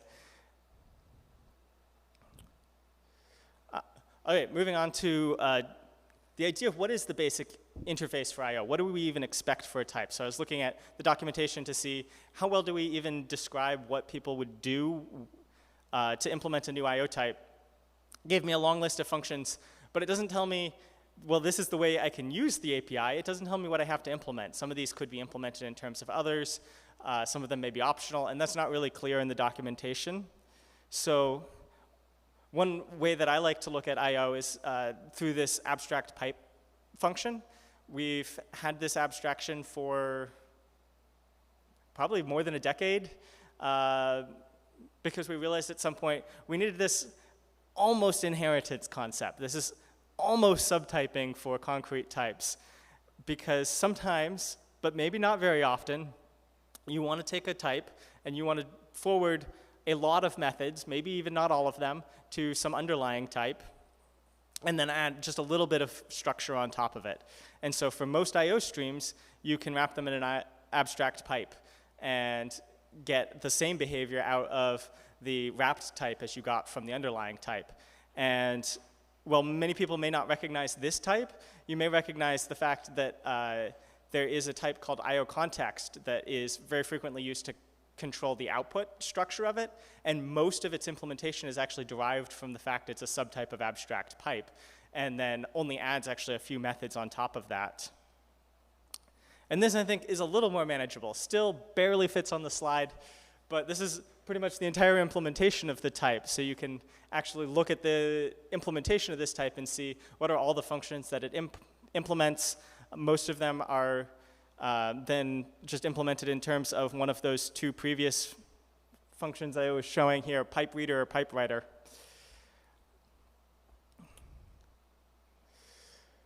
Doing I/O takes a lot of state management, so we've kind of started to create this long list of different things, close versus close write. Do you call is readable or did you want EOF? There's a lot of subtlety in which function you call, and you can almost often get away with calling the slightly wrong one, but still get pretty much the right answer. And then in addition, on top of that, we have multiple kinds of locks that you can do for each of them. So we've got the I/O lock, which is what controls our libuv thread safety. We're hoping to probably narrow the scope of that or remove it entirely or something in the future. We don't know quite exactly our plan for more parallel I/O. But then we also have an advisory lock. So if you call lock on an I/O, it will try to see, I believe it checks if there's a field name lock, and it expects that to be something that you can lock and unlock. And we use that mainly for trying to make sure I/O doesn't interleave as much. So if you're printing out a small object, if you are printing it character by character, that may interleave with another task that's doing the same thing. And so even though it's not required for thread safety, sometimes you want this way of saying only print from one task for now. But if there was some sort of high priority thing that you wanted to print, you could also bypass it.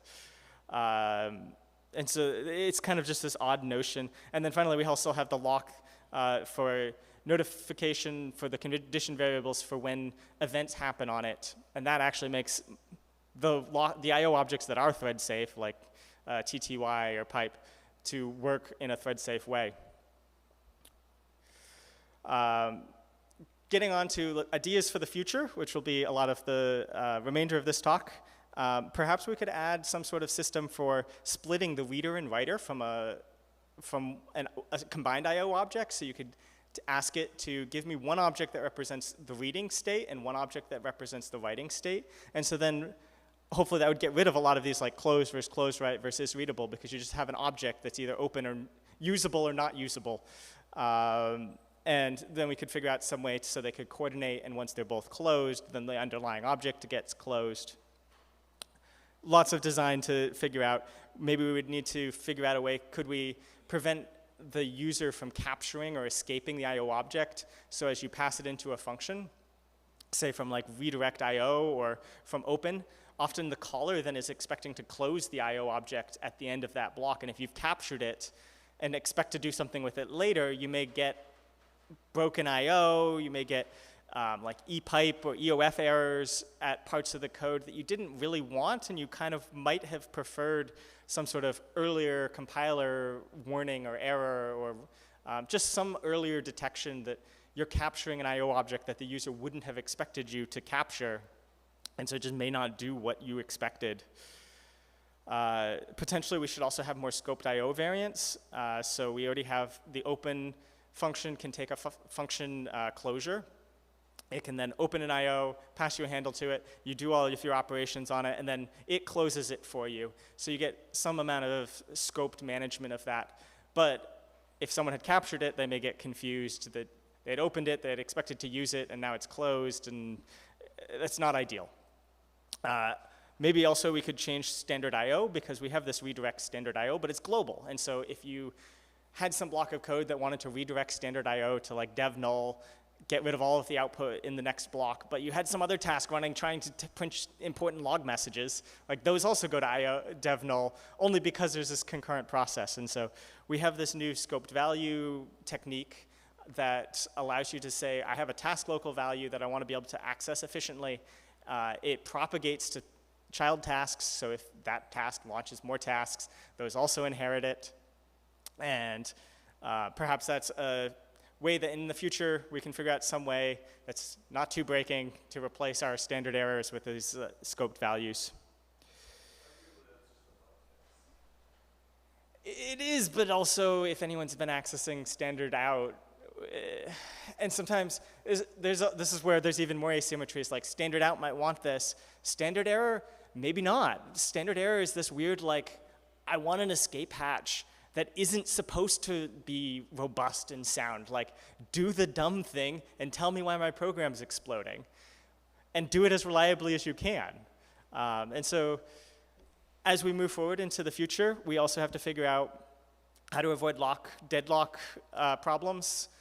We have one design here where we wanted to make an efficient copy in to copy out, which requires you to hold locks on two different objects at the same time. And one of the problems when you expand lock regions like that is you have to make sure that you always acquire the two locks in the same order, because if one thread tries to acquire lock 1 and then lock 2, but a different thread tries to acquire lock 2 and then lock 1, they might both first succeed at getting their first lock, but then wait forever trying to get the opposite lock.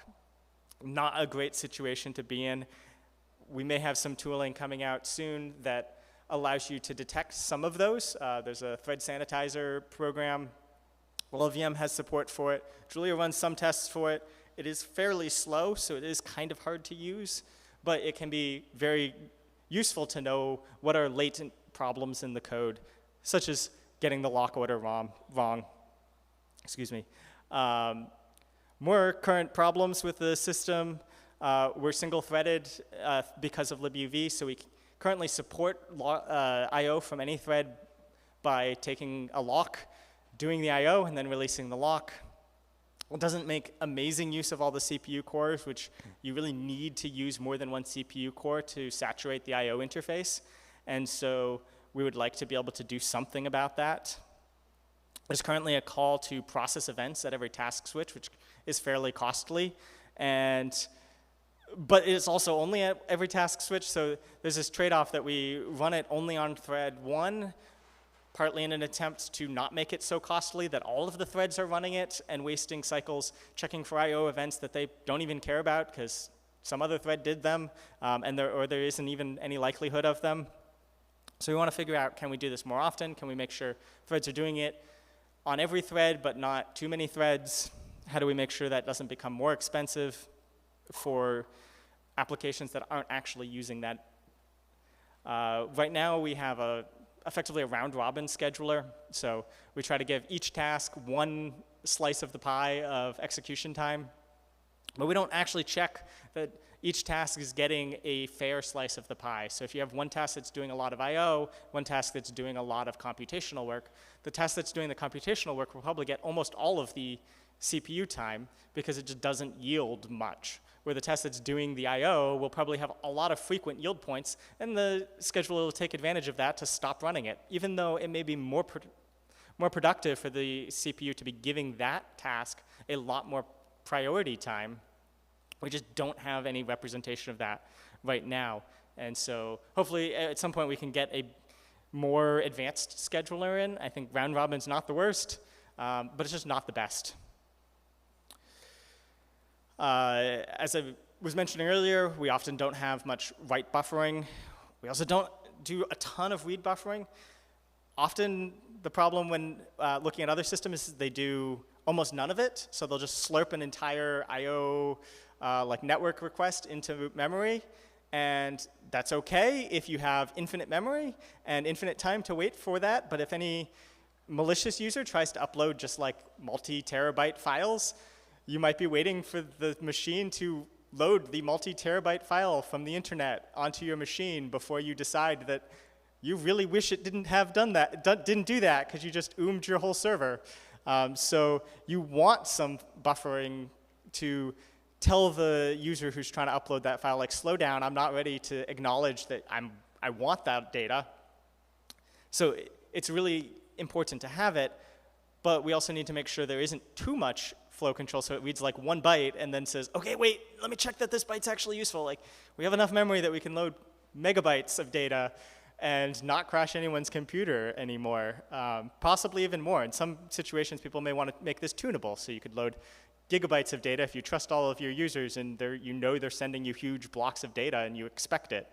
But also, if you are not expecting it and you want to serve billions of clients, you might only want them to send you a few kilobytes before you get concerned that they're sending you something you didn't expect. We don't have much interface declarations, so another thing that ties into the trim talk that was just given as well is wanting to be able to define I.O. that can be trimmed by telling it what are all the functions that I might use and what are all the types that I might use, precompile all of that combination of options. That just is not really definable right now. Like, you have to give it a specific I.O. type and we can compile for that one, but we can't figure out the matrix of all functions that you've called and all types that you might call them on. And we just also don't have an obvious way to do testing to say, is my I.O. object actually conforming to the expected interface of most I.O. types? And so do I expect that my wrapper that's trying to add some special behavior to I.O., do we expect that it will probably work just passing it to random I.O. locations? So the static compilation design I was describing is sometimes called a vtable in other languages, where you have a set of collected methods all associated with one type to be able to do operations on other types, and also often allows you to do them efficiently because The vtable tells it not only which operations are known and allowable, but it gives the CPU a very direct way to jump to doing that operation. One thing I've been thinking about recently is, because of this difference between performance versus thread safety trade-off, is there some way we could give the permission for it to optimize as if it's only the single owner? Is there some way we could give it like a pre-locked output that has a buffer in there, so it's collecting up all these little writes and then flushing that to the actual I/O at some interval, whether it's on some sort of timer or whether it is after a certain number of bytes are written to it, or if it could be scoped sufficiently that you have given the program the information that I'm going to start a write, I'm going to do a lot of writing, and then I'm going to stop writing. And I don't know if there's an obvious way here, like it's effectively just going to auto call flush for you at the end of the block. Whether that's optimal or not, if it correctly nests, I think there's lots of questions to explore to see, can we really get a lot of performance out of the I/O by letting it know when we're in the thread safe region, when we're not in the thread safe region. Do we have the lock for it? Do we not have the lock for it? Is there some way we can? Some of this will be inspired potentially by Rust, which has this really elaborate system of describing, do I own this data or do I not own this data? And has ways to pass between them. Like if you acquire a mutex, then you do get exact ownership of the data until you release the mutex. And if we could find ways to get that into Julia, we may be able to also find some of the performance benefits that programs like Rust can get from knowing for certain whether something is single-threaded or not single-threaded. But also just a general warning that then you have to watch out for deadlocks, because if you're taking a lock and you're holding it for a long time, there's the possibility that some other thread then tries to acquire locks in a different order or just wants to acquire the same lock, and you end up with a program that ends up much slower. So locks are not the optimal, like, make everything good solution, because you can end up ways of making things more complicated and slower when you try to make them faster. Lots of other ideas for future work. libuv has a way that you can try a write rather than our current approach where you say, write this and tell me when it's done. But if you ask it to write it and then tell you when it's done, it will put you into the queue to tell you eventually rather than telling you right away. But if you try write stuff, it can also lose a lot of fairness that our round-robin scheduler can give you right now, because it's actually possible for network to be faster than the CPU can actually load bytes into a buffer. So if you're giving it bytes only like a couple at a time or a couple kilobytes at a time, you may never actually even manage to fill up your write buffer in the kernel before it actually is able to move those bytes into wherever they were supposed to be. And so you could just be writing as quickly as you can, but never get around to, say, reading whether there was a cancellation request on the same I/O interface that's queued up, just waiting for you to pause for a moment.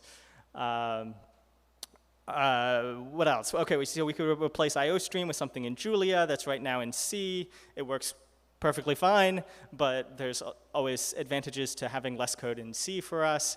We could also use the libuv backend to get some async support. And the async support would come along with IOU ring implementations that are already in libuv. We could try to implement more esoteric I/O hardware. People don't use serial ports very often. They don't use raw disks or FIFOs very often. And a lot of these have control parameters that can be really specific to even a specific device manufacturer, that you could ask the kernel to say, I need to set a parameter on this I/O object or it won't work. Most users won't need or care about that, but we don't currently expose an easy way to set those I/O control syscalls. As I mentioned way earlier, it would be, I think, really useful to be able to set a flag to say when this main task exits, don't actually exit the program, just wait for all of the work to finish, whatever the program is doing. We already do this actually for precompile processes. So when you want a precompile process, you can run them with threads, and you can run them with tasks, and we will wait for all of the tasks and threads and all of the intermediate state and all of the work that you schedule to come to some sort of completion before we emit the precompile output. And that required some work to print a message. So there's, I forget which version we added this in. I think it was like 1.9 or so.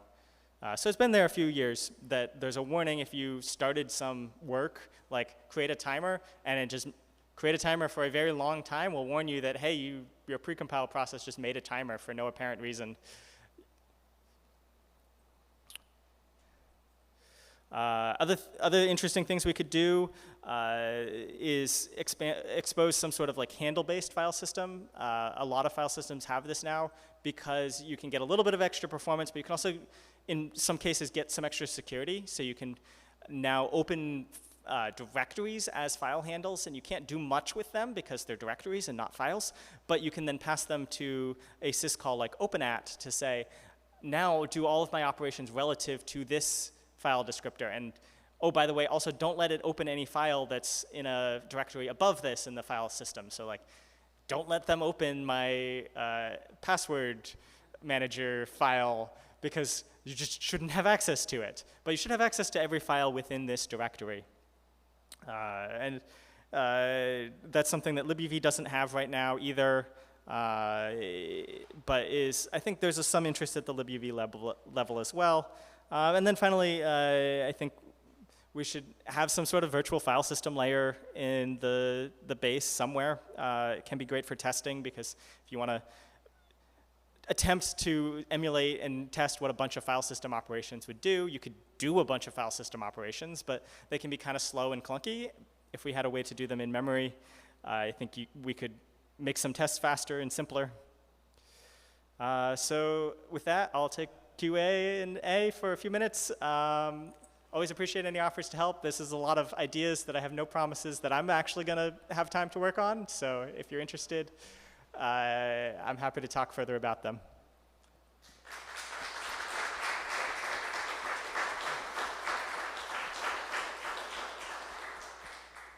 Okay, thank you for that tour of Julia.io and its internals.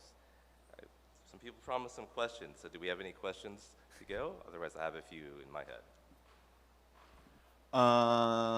So I guess the question that I've asked a couple times, and we've been having ongoing discussions for what it feels like years now, and it is a very complicated problem, is the multi-threaded I/O and what that might look like, and if it's multiple libuv loops, or we don't use libuv, or whatever of the plenty of implementations that are available. And if you have any preference for something we should dedicate time to, like is it doing more try-write stuff where you can maybe bypass entering libuv, so, and then the kernel just handles multiple threads in the write buffer. So basically, if you have more thoughts on this specific challenge. Yeah, I think it's a little unclear until we implement something what the performance characteristics will be. This is also where some of the asymmetry between reads and writes come in, where when you read something, it tends to just give you a lot of data, and then it makes sense to process that data for a while before you need to go look for more data. And by the time you need to go look for more data, it may actually be time for you to give up your CPU slice anyways. So it's not a terrible idea to allow it to do more work then also. Where writing, it's frequently really small, a lot of I/O. Well, it shouldn't be, it's not ideal. It may be doing one character at a time. And so you don't want to give up your I/O slice and do a lot of extra work every time you give it a single byte. So I think we could have a libuv try read as well. I think one of the general questions then too is just whether what coarseness of the lock is actually useful. Do we want still one I/O lock, but you can do, you can at least block in the I/O loop without holding it? Or is it actually useful to create a lock for each I/O object plus the loop, so that as you create and destroy objects, you do have to take the global lock, but perhaps as you do individual operations, maybe you don't need that lock and you have an individual lock. There's a lot of trade-offs there on whether the I/O is faster or slower based on how often these locks have to transfer threads.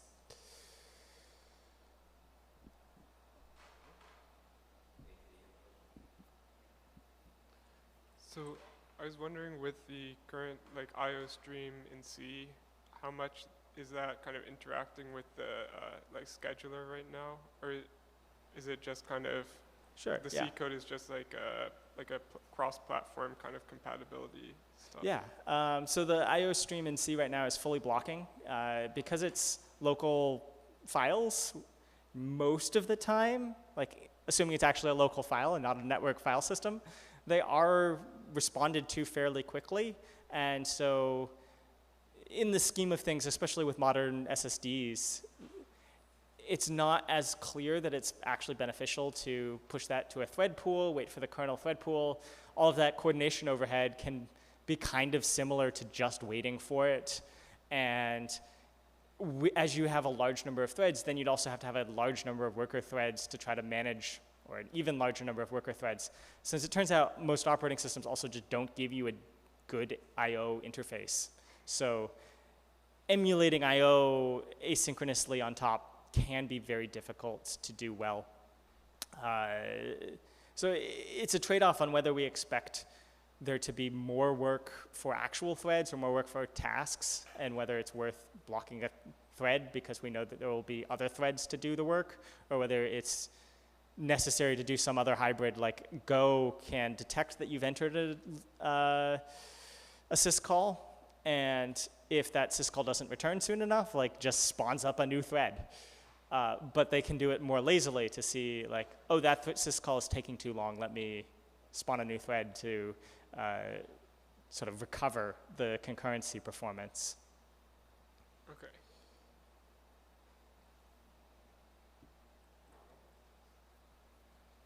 Okay, one last question from Stefan, and then I think we should finish. So we have the downloads library, which uses both libuv and libcurl, and they do this very complex dance, which was super annoying to implement and get right, and still occasionally is flaky. It's also got terrible performance. Probably because of libuv and the fact that it's single-threaded, and so all the concurrency is just, you know, it's fine if you're doing one download, but like multiple downloads, despite us doing all of the like spawning, you know, task stuff right, is just bad. Is there any hope for that getting better, or should I just be thinking about replace libcurl with like, you know, one of the AWS multi-threaded download libraries? Yeah, that's a good question. I think unless there's some internal problem with curl, which I doubt is true, as it's a very widely used library, I don't see why we shouldn't be able to get close to what you'd get with native speeds. We're still introducing some indirection, so there's always the cost that if it was directly going to an FD, like any virtualization around that's just overhead. But sounds like a lot of the issue is, well, libcurl internally is quite happy to use all sorts of threads, and it doesn't need to have locks between those. Our code doesn't really support that, and it kind of serializes all of that, and that can be slower than having just run it on one thread, but is also at least something that the try-write could help, because I think right now, most of those requests would probably complete immediately, and we're just slowing them down because we don't know that they would complete immediately, and we're just not checking for it. Okay, so with that, we'll wrap up the Julia I/O mini symposium. Thank you to all the speakers for staying on time, and thank you to our AV team with Massive Media for their assistance and letting us run a few minutes over time. So thank you again, and goodbye.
I haven't got this for you. Thank you.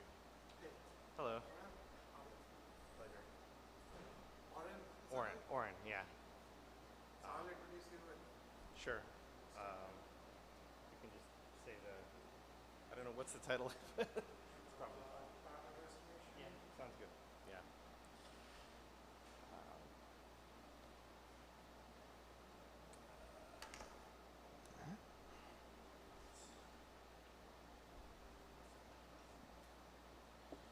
I should probably get one of those. They are nice to have. Yeah. Yeah.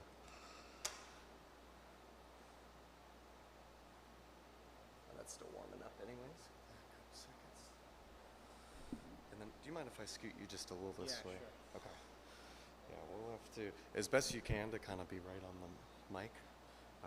Because these ACs are pretty loud. I'll turn off a few of them, but. All right. Yeah. For all of our sakes, I'll try. I want to leave at least one on. Keep one. Oh, that looks good. Okay. Perfect. Everything's ready. Yeah, okay. I don't have time cards, but I'll wave when you're about. Oh, there are there? There's some over there, but it's, yeah. Okay, it's a short. It's 10 minutes. Yeah. So I'll wave around 3.5 minutes, 2.5 minutes left. Okay. Yeah. I'll try and leave room for one question. One question. Yes.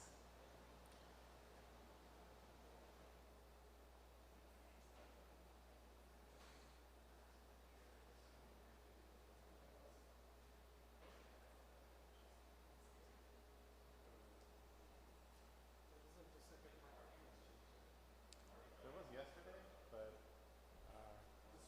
that fellow might have one. I don't know. Sure.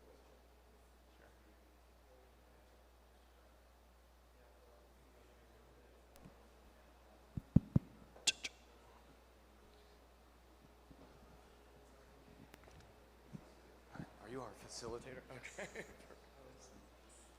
all right. Yeah, that's on. If you hit that light there, and that's the.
We have a minute, but so hopefully we'll get started in 30 seconds. Welcome to the afternoon session, everybody. Just a couple of quick announcements. We have a keynote at 4 p.m. in the main auditorium at the Lawrence Hall at 4. And then at 6, there is the poster session today at the Alumni Hall, which is somewhere close by. There'll be food at the poster session, and it starts at 6. So please hope to see you there. You're good? Cool.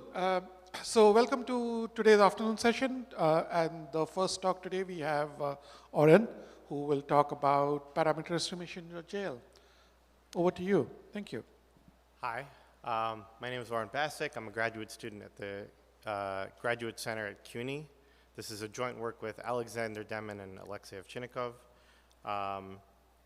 So, very quick talk, not too many slides. So I will be a little bit short on detail. I'm happy to discuss afterwards if you have questions. So it was almost like an afterthought in one of the talks in this room yesterday. The problem of estimating parameters given an ODE model and data that is supposed to have been coming from that model. So this is kind of, you would call it an inverse problem in the world of PDEs. So the traditional or almost like automatic approach to a problem like this is to set it up as an optimization problem, and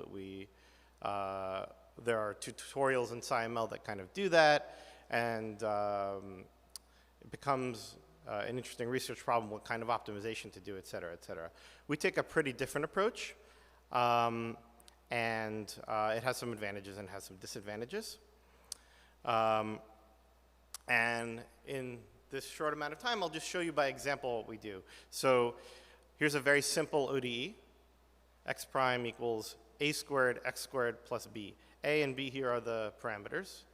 And as is typical in many experimental models, you don't necessarily observe the state variables themselves. So y here would be what you can actually observe. And this is a toy example, so I just put the function x squared plus x. X and y are functions of t, a and b are supposed to be constants. And you can just differentiate this with respect to t. So there's an implicit t I haven't written down here, as is common in ODEs. And if you do this, you get a bunch of equations, and you can do this infinitely. And all of these equations hold if the original ODE holds. And you'll notice that on the left side of the left equations, we have these like y prime and y double prime. So we can attempt to find numerical approximates for those. And if we do that, we can get a system of some polynomial equations in unknowns which include the parameters to estimate, the state variables, and possibly some of their derivatives. And then the green numbers are numbers that we hope to have numerically estimated from data. And given this, we can solve. So some of the nice things about this approach versus a traditional optimization-based approach are that, first of all, you don't need any initial guesses. You're not sensitive to that at all. And also, this kind of solving, the technology that exists for this kind of solving, is much, much better, much more efficient than like BFGS or a typical optimization procedure. So in our code, it's modular, so we can plug in a variety of different technologies for this polynomial solving step, which is the bottleneck. There are Grosvenor-based solvers. Homotopic continuation is another great option, and you can pivot depending on the system size, but they're both much, much faster than optimization.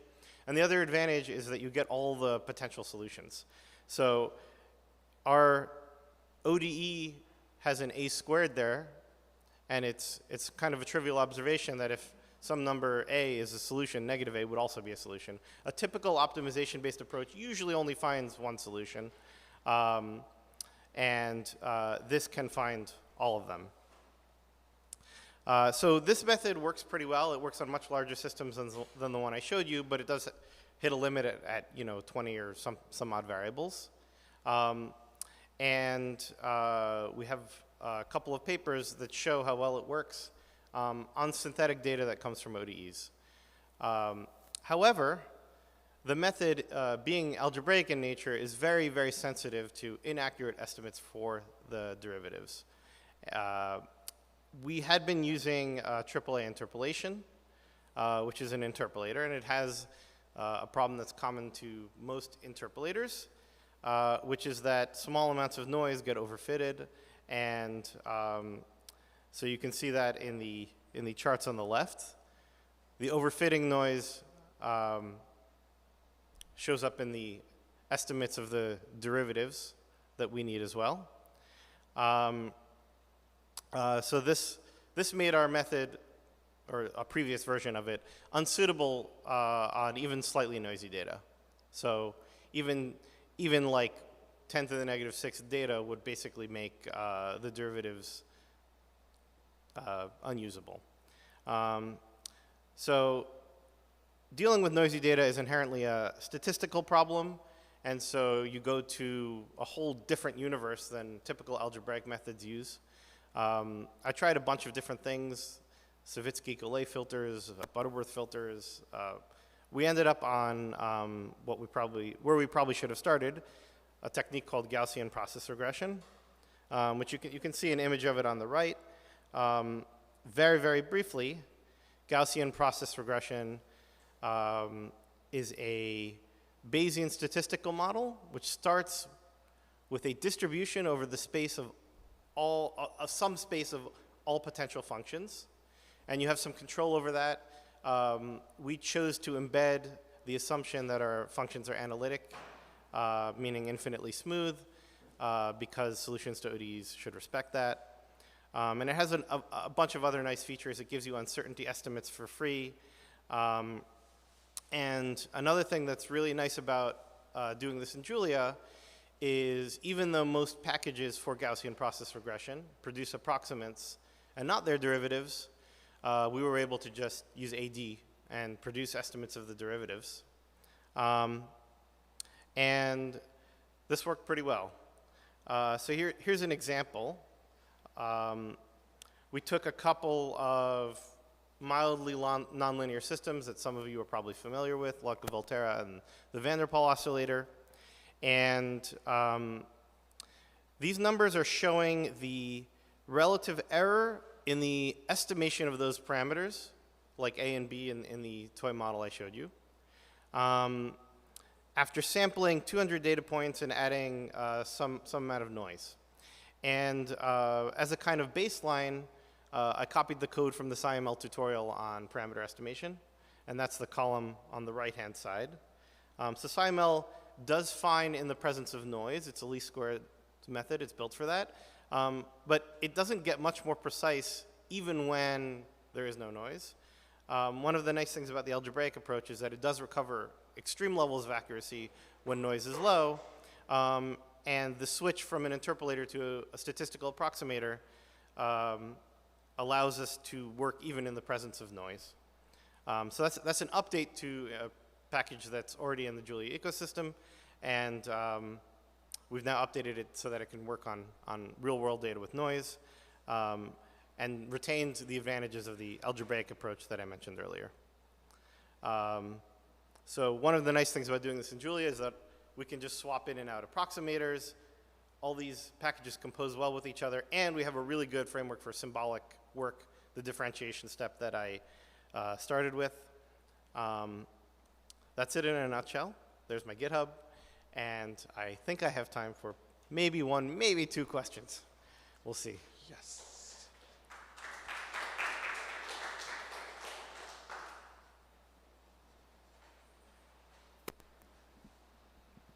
Thanks for the talk. In my research, I ran into a similar issue, not with ODEs, but I had some data and I wanted to estimate the second derivative. And we had also tried Gaussian process regression, but Gaussian process regression doesn't really care if it like kind of wiggles a little bit. And we found that second derivative estimation was incredibly noisy. So like if the second derivative was supposed to be a constant, the Gaussian process for the second derivative would always just kind of go up and down like that, because the Gaussian process fit to the actual data doesn't really care that the second derivative should be constant. Like that's not built into the restriction of the Gaussian process. So I think we found this works a lot better with a lot of data points. I don't know how much, I'd love to see your data. It didn't really work with like 20 data points. So that my example there used 200. I think that you kind of, it's reasonable to demand when you're using like machine learning stuff to demand a lot of data, or to only expect it to work in the presence of a lot of data. Okay. Thank you. Let's give a round of applause to our speaker. Thanks, Aaron.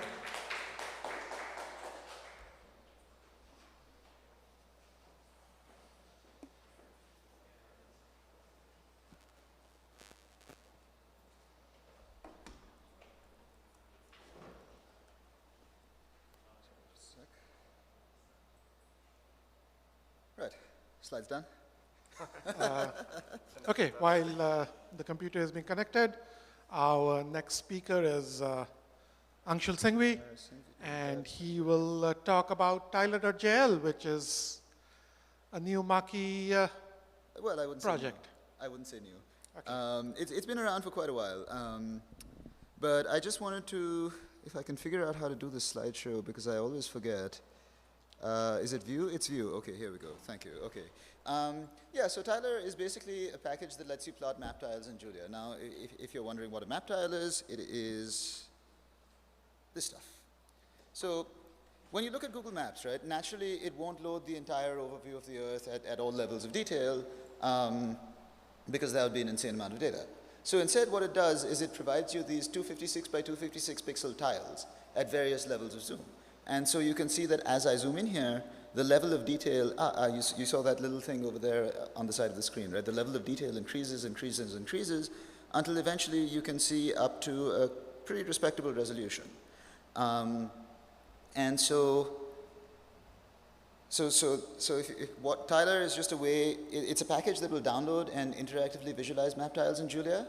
It does so asynchronously, so as you zoom in, it will continually download new tiles that are more suited to your zoom level. It is just a bunch of marquee plots in theory. It's a little bit more complex than that because you have to deal with user interaction, right? So as the user zooms in and zooms out, you have to continuously and smoothly feed them tiles that are at the appropriate level of detail for the limits of your axis and your screen. It is extensible. We don't really have a formal API, but I extended it for geomarquee, so you can plot tiles in projected space. You can do more extensions if people are interested. We can talk about that. But that's why I say theoretically extensible, because you will need support from one of the Tyler devs if you want to extend it. Here's a cool little video that was created by some folks at JPL, NASA JPL up in LA. And this is basically showing so the background is a world map set of imagery as tiles, right? And they've plotted on top of this basically the position of glaciers as they recede over time, right? And so you can see that as the time gauge sort of goes up here, those glaciers go further and further away from the sea. And yeah, so but the cool thing here is that this is just a regular marquee plot, right? Like there's nothing crazy going on, aside from, of course, that you had to animate this in the first place, but you would have done that anyway. But with this, you can interactively, as it's animating, you can interactively scroll around, show users things like that. And so the way these tiles work is they're basically arranged in a quad tree. And so you start from zoom level 0, effectively. And usually they'll go up to about what they call zoom level 19. Each zoom level is twice the magnification of the previous. So if this guy was 256 by 256, each of these guys is also 256 by 256, right? But in total, they are 4 times as many pixels, right? Effectively, 2 squared. And so, that keeps going, right? 0, 1, this is level 0, level 1, level 2. And all of these are showing the same thing, but in successively increasing levels of detail. And no, I think this might actually be, I'm not exactly sure where this is. So the one disadvantage of most tile sets today is that you will get them in the Web Mercator coordinate system. This has many problems. One of the problems is that it cuts out at positive 85 and negative 85 degrees of latitude. And so you basically get no data at the poles about those. If you are visualizing this on a sphere or on any kind of projection, that can sometimes be a problem. Many times you won't care, many times you will. So yeah, now we can sort of go into the demo portion of this. I spun this up a little while ago, but I think I've somehow corrupted its state. Let's see. So what I'm doing here is sort of 2 things. I have my regular map tiles. This is from OpenStreetMap. But I also have these little rectangular boxes outside of them just to show you how the tile loading process works. And so as I zoom in here, you can see that this is actually loading new tiles. I think these two, the tiles that get loaded for the debug things are not the tiles that get loaded for the actual visualization, so they're kind of separate. But you can see that as you zoom out, right, you keep getting these different tiles. And maybe I'll just recreate this. That errored out, that would do it. So the way you create a map is you just invoke tiler.map, right? And the default provider is rasterized OpenStreetMap tiles. We're working on vectorized tiles, so you don't get all of this pixelation and stuff. But that's what it is right now. The cool thing about this being just a Markey plot, so this map constructor, if I can go into this a bit, right? So the map has its own, so the map constructor will by default construct a new figure and a new axis and display those. But you can also construct it with a pre-existing figure and axis. So if I say fig map.figure, right? Right, it was m. Fig equals m.figure, ax equals m.axis, right?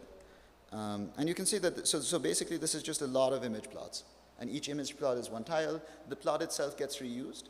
So when one tile goes out of scope, you just upload a new image to it, translate it somewhere else, and reuse, right? And you are not restricted to image plots.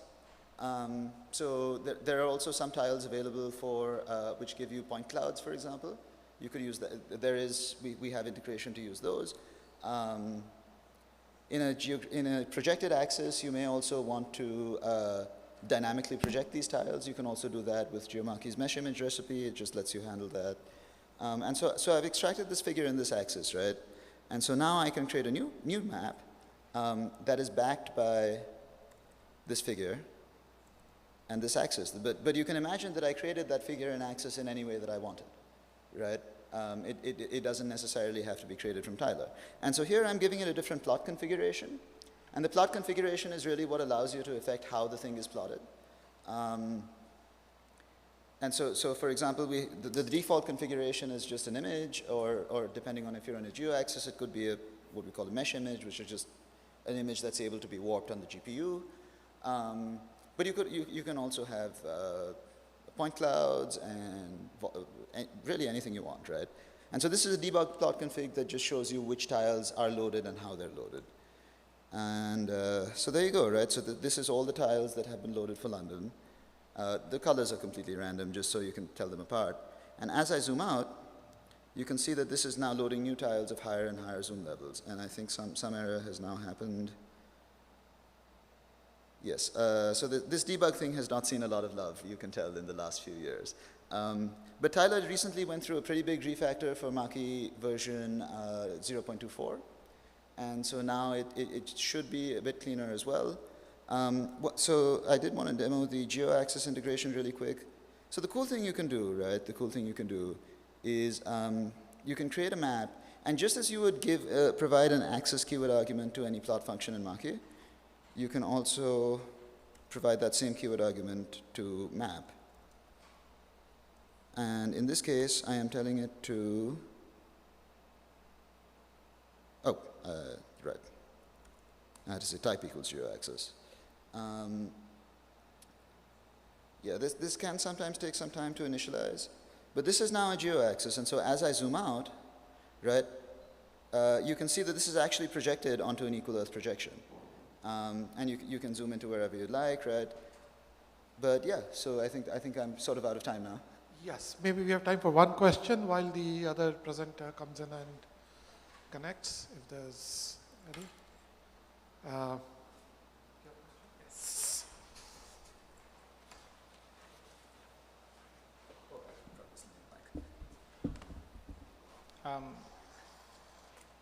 Nice talk. Just quick question. How difficult would it be to change, for instance, you are using maps, but I'm thinking that you can use other type of images, right? Yes. Yeah, and what's the scale, or how difficult would it be to Yeah, so that's something that I'm actually working on probably on Saturday at the hackathon. Currently you can't. Currently it's set to use all tiles as being in WebMocator. This is not to say that you shouldn't be able to or that you won't be able to, but I'm working on that sort of refactor on Saturday. So hopefully you'll have more information then. Thank you. Thanks, Anshul. Round of applause for Anshul, please. Thank you. Okay, our final talk for this session is from Alexander, Yeah. Sasha Yeah. Plavin, and he will talk about dictaries. Over to you. Thank you. Yeah. Hey, thanks everyone. Indeed, I will be talking about dictaries. I titled it like efficient type unstable collections, and I will explain what it is and how it's possible. So first of all, kind of for the context in general. So in Julia, you have the ability to use these lightweight tables, basically without going for like some fancy custom data structures like data frames or stuff. You can just use vectors or abstract vectors of named tuples as tables, and you can choose, depending on the abstract array type, you can choose row-based, column-based, everything like this. And there are a lot of functions, including functions in base, like map filter, that can just make it convenient and straightforward to work with these lightweight tables. It works great for a wide variety of use cases. However, given that to be performant, these tables like named tuples and everything, they should be kind of known in compile time and compiled for every kind of set of types in the named tuple.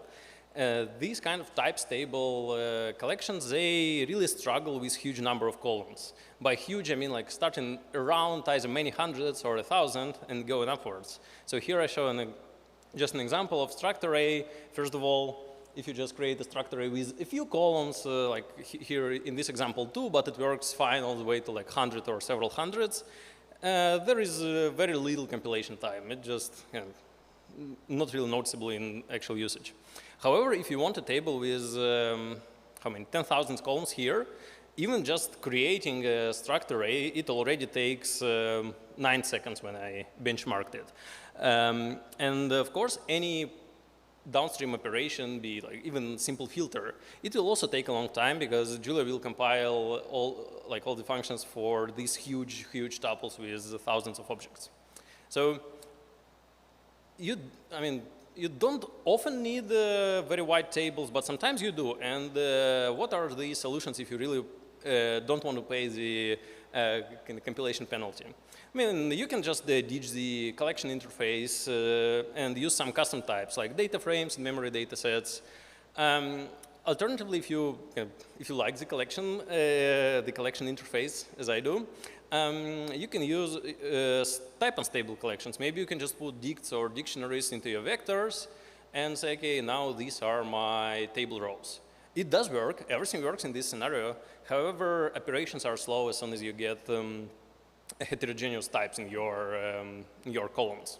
So the package I'm presenting here, dict arrays, it kind of gives you best of both worlds. It gets fast compilation from the kind of similar to type unstable collections, but it gives you fast runtime for like all the supported functions, same as type stable collections. So just show it like kind of by fast compilation. I mean, like here it is 1,000 columns in the top, so the compilation is almost instant. It really doesn't specialize to all the set of columns and all the names and types.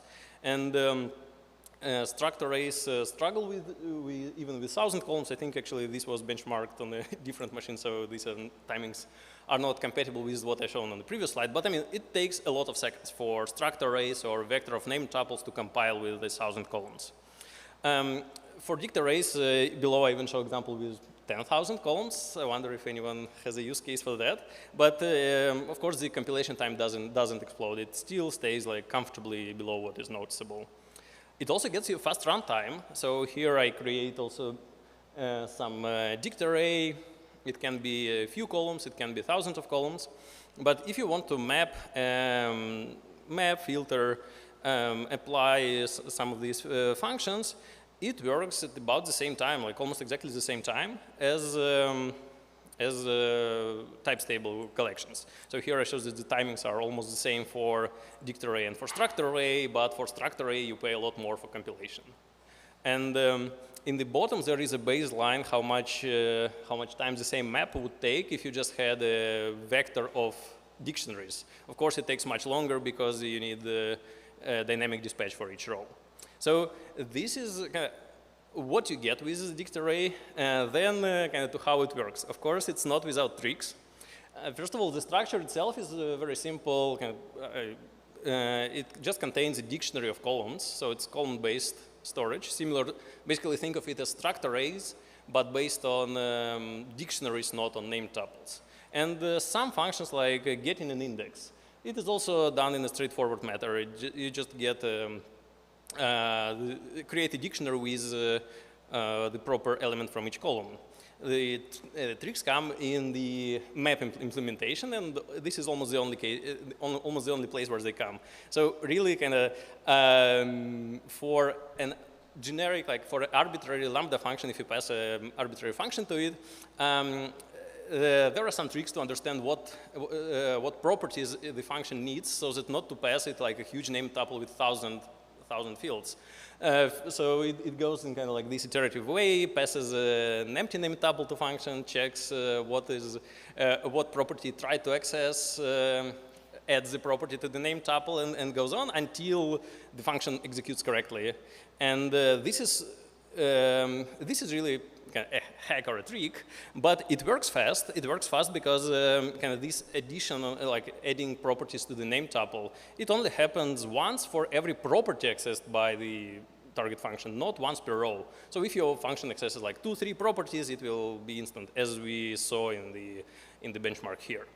There is also a less hacky, but still fast path for if you pass not an like opaque lambda function, but an object from accessors GL, because they are natively inspectable. So you can just inspect the function and see what property, inspect the object and see what properties it accesses. So this is kind of, we explored both the outcomes that you get and the idea of the implementation. Now to the summary. So dict arrays. As I said, it's like struct arrays, but built on dictionaries instead of name tuples as a storage, with some tricks to make it fast. It is kind of living proof that both parts are possible. Native performance of type-stable collections with all the like higher order functions that Julia uses, and also at the same time low compile overhead, even with thousands of columns with different types. And it supports both the collection interface, like array-like interface, and tables GL, so it can be read or written to any table data format. So this is a nice experiment. I thought I will be using it more, but when really kind of looking at my personal use cases, I found that I never really go above like 100 or 200 of columns, and this is already, happens very readily. And especially in the recent Julia versions, I noticed that compiler is really good enough up to like several hundreds of columns with struct arrays or just name tuples. So I just kind of treat this now as an experiment. It works. I just don't personally have a use case for that, but it should still be useful if you like collection interface and want to work with tables with thousands of columns. Yeah, let me know if you're interested in that. That's it from my side, and looking forward. Thank you. I think we have time for one question, maybe, while Mark sets up. Is there a question? I have one actually, which is, what do you think are the downsides of using this package against, either native arrays or struct arrays? What is the first one? Either native Julia arrays or struct arrays. Yeah, so the downside is that it shouldn't realistically be an abstract array, because there are so many functions that fall back to kind of iteration over abstract array elements, and this will be slow. So it doesn't have like 100% compatibility with functions that take abstract arrays. That's, I guess, the main downside. So you need to be careful when working with it. Thank you. There's a question from Anshul.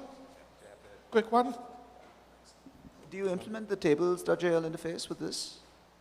Do you implement the tables.jl interface with dict arrays? Oh, sweet. Okay, thank you. Thank you, Sasha. A round of applause for Sasha, please.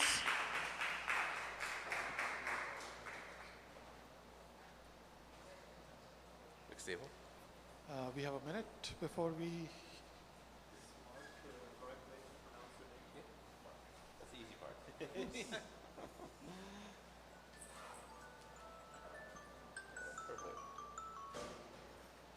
All right, and I guess this starts the recreational Julia Mini. Thank you all for being here. Although we all probably enjoy working with Julia, I don't think we would be here otherwise. Some of the code, let's be honest, only gets written because there's money pressure or people pressure or like other imposing constraints.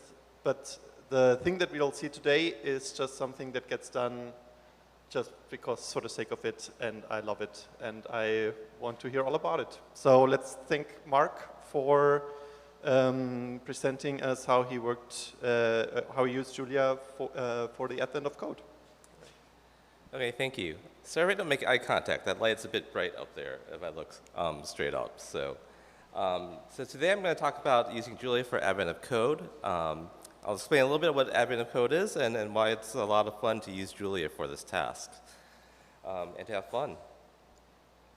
Okay, so advent of code is basically like an advent calendar kind of thing. And for people who don't know what that is, it's basically a countdown towards Christmas. So it starts on December 1st, 25 days in December to get to Christmas. And so on each day, there's basically 2 puzzles. It's created by Eric Wastel. He has a bunch of sponsors who help him put together this thing. And on the East Coast of the United States, the puzzle comes out at midnight. So it's a little bit of a thing that starts to disrupt my sleep schedule. I end up only doing it every other year because I think within a year I kind of remember how tired I was doing it, but then the second year I remember how much fun it was. So I do it again. The 2 puzzles, the first one is usually pretty easy, and the second one is a little bit harder. Some is a lot harder, honestly. But it's usually a slight extension of the first puzzle. And you can, some people do treat it as a competition. There are people who can solve these things within seconds. Although I think this part of the aspect of this is going to be a little bit taken over by large language models these days, and I'm not sure how that's going to change the nature of this. But the nice thing is you can also have personal leaderboards instead of the global ones, and so you can compete with the Julia community, cooperate with the Julia community, or you can set one up with your coworkers or your friends. So what do the puzzles look like? So there's usually some kind of long narrative there. You usually don't have to read it, but we're doing this for fun, so it's nice to have some kind of theme to what you're doing. And it's usually some funny story about scientists and historians and something, and Santa shows up for some reason, and maybe there's reindeer involved. So it is Christmas themed. But usually all you have to do is read the very end. And there's maybe an example of what the input might look like, some bold words which are probably important for you to read, and basically walk you through kind of how they want you to think of the problem. I'll go into a little bit details of exactly what this is. Essentially, we have to pair up numbers somehow and then do some operation to get to the answer. The answer is usually just a single number. And so this is something I hope to improve. I think I was trying to trick myself to maybe automate this by presenting this talk, but I only remembered that this morning. But basically, it's just one number, and you just put it into that text box and you push submit, and they'll tell you you've got the answer right or wrong. Sometimes it gives you a hint of whether you're too high or too low, because it's usually a number. And you can log in a few different ways. So the first problem, just working it through, it gives you a sample input. That's really important. You can do some test-driven development there, and so it gets you a good engineering practice. And so in this case, the problem just wanted us to take the sample input. You have 2 columns of numbers. It wanted you to sort both numbers, and we could do that. And once you sort them, you compare the numbers together. And then once you do get some measure of a distance between the pairs of numbers, and that's what simply can be done by just taking the difference of the 2. I think there's something that possibly could be subtle here, which is you might want to think about the absolute value of the difference of the numbers, although that isn't apparent from just a demonstration. And to get to the final number, you just want to sum them all up and get the final sum, and that 11 is what you would put in if this were the actual input. And part 2 is an extension of that. There's maybe a different kind of pairing, a different kind of calculation that you need to do, but it uses the same input and the same demo. And so for part 1, the actual input is something like this, is a much more extensive row of numbers, or extensive set of numbers, and, but it's basically the same kind of input as the example. I have to say, I made sure to kind of put the copyright there just because, especially this part, the answers are particularly sensitive. And so I'm using it in fair use terms, but it's something they don't want you to be spreading the answers about too liberally. Okay, so now how about the Julia part? So the first thing that you encounter is that typically in Julia community, you could do scripting. You could just kind of start writing code down. But we really discourage this. And so I think this is maybe the first hurdle to kind of jump over. And it has several effects. This is much easier to use Julia when you're using functions as opposed to script. You get some efficiency from that. There's compilation that can help you.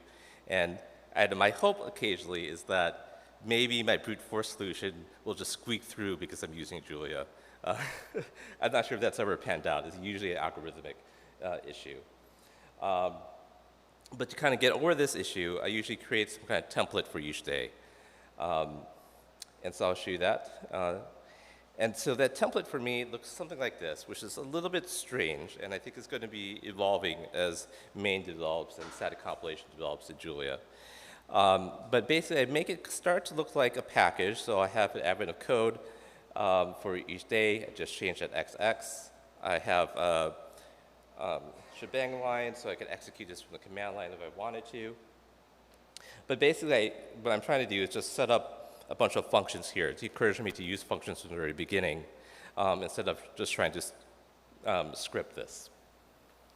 And typically, it has the same form. I need to do some parsing to get the input in, turns into something intelligible instead of just characters or strings. You know, there's a parsing thing for part 1, actual solving the problem for part 1, and then part 2. My parsing is pretty stereotypical. It's usually some kind of for loop over each line. Maybe I might use array comprehension instead. Typically, the parsing for part 2 is also might even be the same. So parsing for part 2 just calls parsing for part 1 by default. And usually the first part of actually solving a problem is reading in the input. So this is usually what these functions look like for me, and from there I can just start coding and try to solve the problem. Okay, so you go back to the demo input of this using a sample. What that parsing might look like for me is just reading in each line. For each line I have 2 numbers, so I'm going to read the line, split it apart, so I just have the characters 3 and 4 here. But parse ins out of each of those, and then push that into 2 vectors, the left vector and the right vector, and return that. So now I have something where I'm not thinking about strings or characters, I'm thinking about numbers now, and now I can start to try to solve this problem. So this is where now we kind of start looking at the environment. In this case, we're using VS Code. We can basically use a Julia extension for VS Code, execute this, or directly using VS Code, or we could do a little bit of load path hacking. In this case, I'm pushing the current directory into the load path, which allows me to use this as a package. Using revise is particularly helpful here, so I can edit the code here, and it will automatically update my functions as I run them. And so here, I already put in the parsing function I just showed you, and I'm now extracting my left and right vectors into my REPL environment, so I can now work with the numbers and see if I can get the correct answer, at least for the demonstration code. In this case, I work the problem out, make sure the syntax is right, the basic idea is there, and I'm getting the right answer. And so by the end of my 3rd REPL iteration, basically I have a one-liner that's going to solve the problem.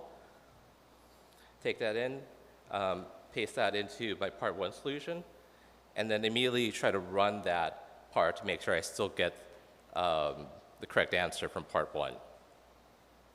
And so now I have that working from the demo.txt, which I've copied manually from the website. Now I can try it on the actual input, and I get a number. And so the next step is take the number, copy paste it to the website, and I'll tell you if you're right or wrong. Fortunately, in this case, I'm correct. So there's a few things that I think we could automate there if we really wanted to get competitive in terms of there. And I'm slightly motivated today to do it. So if I'm not asleep by 8 p.m., I might actually start working on it. But I think, yeah, there's a lot of potential here for people to solve these problems pretty quickly in Julia, I think. Where I think we could do a little bit better is it might be good to integrate the new testing framework that's integrated with VS Code, something like Test Item Runner. You can kind of see that initially, right, I want to test my solution against the demo data, against known answers. And so you definitely could do test-driven development from the get-go. And yeah, it would be great if we could automate some of the more manual tasks, such as logging in, submitting kind of the answer. Yeah, I think I've probably been using my cluster too much, job submission, geez. And then also kind of maybe even just displaying the admin of code problems so I don't have to switch between VS Code and the browser. Okay, so that's just working on admin of code by yourself. How about the community? And I think this is something that really I think makes this a lot of fun, is that there's a really strong community in Julia that helps you work on these problems. And for whatever reason, this is one place where Zulip really, really shines. I know for most things, I think I get a faster answer on Slack, but here, Zulip is really the place to go. You can see we have channels for each year. We have both kind of a regular channel and a spoiler channel where you can talk a little bit more freely about potential solutions, whereas in the regular channel, you want to hide your solution so you don't spoil the problem for others. And you can see that people forget how to do that, and you relearn that every year. There's also a great discussion there. You can go to like phase 2 of the problem, which is always in the Julia community. Once getting an answer is not good enough, we want to also get the answer very quickly. And so we start benchmarking pretty soon after we have the answers. And people will benchmark and compare against other solutions, maybe naming other languages, and see how we can make our solutions even faster. And if you ever try to kind of do optimization in Julia, you'll know that you can actually take things quite far if you want to.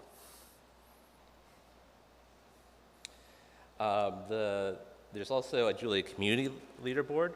In this case, I'm on one which I think I found through the Zulip that's led by Sasha Mann. And I know I've usually tried to be pretty thorough with my participation here, so when I do participate, I do try to get all 50 stars, which means I solve all 50-ish problems for the year, and I think it looks like I'm maybe one of 4 people who actually do that, although I'm not particularly fast at it. I think I take one shot of it at midnight. If I can't get it by 1 a.m., I'm usually in bed, so. But I know there's some people who are much more serious about this. And so, yeah, it's great to be in a community where, other people are working on this and are pretty dedicated to kind of solving these. That's definitely helpful. The other thing I can do is I can go and get together with my coworkers and see who else wants to do this. I usually pull them in for a few weeks, for the first week, and then participation starts to drop off a little bit towards the end of the holidays. They probably have better things to do. But it's also a good way to kind of, see how your coworkers solve things, and also a good way to introduce Julia to them in that environment. This is called Julia Coding Circle. This is kind of a small group that we have at my work for just discussing programming in a very casual environment. And so there's a lot of beginners here, and many of them are just thinking about some of these algorithms for the first time. I think other advantages of using Julia, I really enjoy the Julia interop scene in that we can take advantage of C-based interfaces to interact with a lot of other environments, particularly Python, Java, C, Rust, R, even MATLAB. And I think this really helps with debugging. You know, sometimes someone in the Julia community doesn't quite have it yet or hasn't shared their code yet, but you see that someone else has a Python solution published and you want to know how come your algorithm is breaking down somewhere, and so you can do step-by-step comparisons. And this is really, really helpful. Also, once you get to the performance side of the question, you can also compare algorithms, data structures, and often you find new things about the tools that you're using. You might find out about new packages that you haven't learned about. And you might find that there's something that needs to be improved in the Julia ecosystem. And so I think that's really helpful. The other thing I really like about this is that often you can use admin code to learn something new. So if you wanted to learn, say, Chapel, which is going to be in another session, I think in a few minutes, this is a good way to do it because now you can compare your Julia solution, which you know about, and you can compare it to other solutions in new languages. And I think there's some great interop packages which make this really smooth. Python call and Java call, which actually Avik initiated and I put some work into as well. Okay, so basically the take-home point is admin code is usually a fun way to spend 25 days at the end of the year. I think doing this with the Julia community is particularly fun just because of how interactive it is and how helpful we are with each other and how dedicated we are to wanting things to work well in Julia and work fast. But you can also do this with your coworkers and friends. So I really enjoy doing this every other year.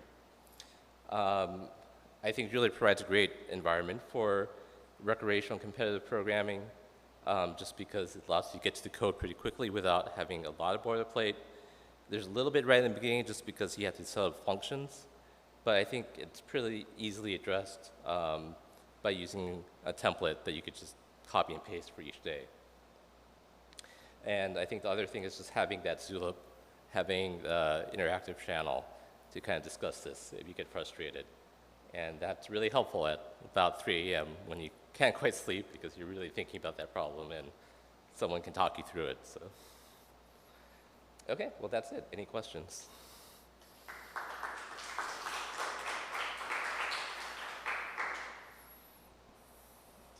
We were fast. Thank Yeah, you so much, a little bit Mark. fast.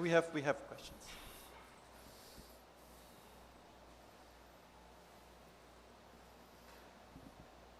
Hi, thank you. So I had a question specifically. I think if you've solved a lot of admin of code problems, you might see the same types of problems popping up either across different years or across the same year, things like graph traversal algorithms or constraint satisfaction. My question is, are you able to solve all the problems that you want to solve using standard library, or do you find that you try to use external libraries, you try to write things by yourself? Yeah, I think there definitely is a small set of packages which I do recurrently use. So graphs is like one of them. There's typically like some kind of small scale image processing problem, and so I often would like, get something out like image filtering or something like that. And maybe one of the collections packages, order collections, comes to mind, or I think concurrent collection, something that's thread safe if I need like parallelization. So that usually comes in like maybe in the second week where things start to get really hard. And so I usually will at least try to solve it by maybe importing a package or two into the environment from there. But occasionally I might go back and try to figure out how do I do it with just base and standard library Julia. But I think for things that I'm pretty familiar with, which I've written many times before, I might be tempted just to use image filtering and do a convolution instead of like writing a double for loop to do it by hand, particularly when the problem gets frustrating. So. Have you ever had it be the case that you wish there were something for something that's not available to you right now? Like there's a package you think would be really useful that doesn't exist in Julia, but you know exists in other ecosystems? Yeah, I think so. I think there's... So, I mean, it would be helpful, like, if there were some more standard plotting packages, and definitely with the rise and maturity of Mach-E, that's becoming very true, and it's becoming a lot easier to kind of maybe visualize your problem, which is a whole nother meta that occurs with the advent of code space, as people try to take the problem and make the best kind of visualization of it. And that can be really useful for debugging the problem too. There's often things where we're doing path finding, or you're trying to have a robot follow instructions, and so kind of seeing where the robot turns is actually helpful in understanding where you screwed up. So there's a bit of that. But increasingly, Julia just gets better every year, at this, and I think that's a strong aspect of what we're doing in the Julia community. Do we have more questions from the room? It does, yeah.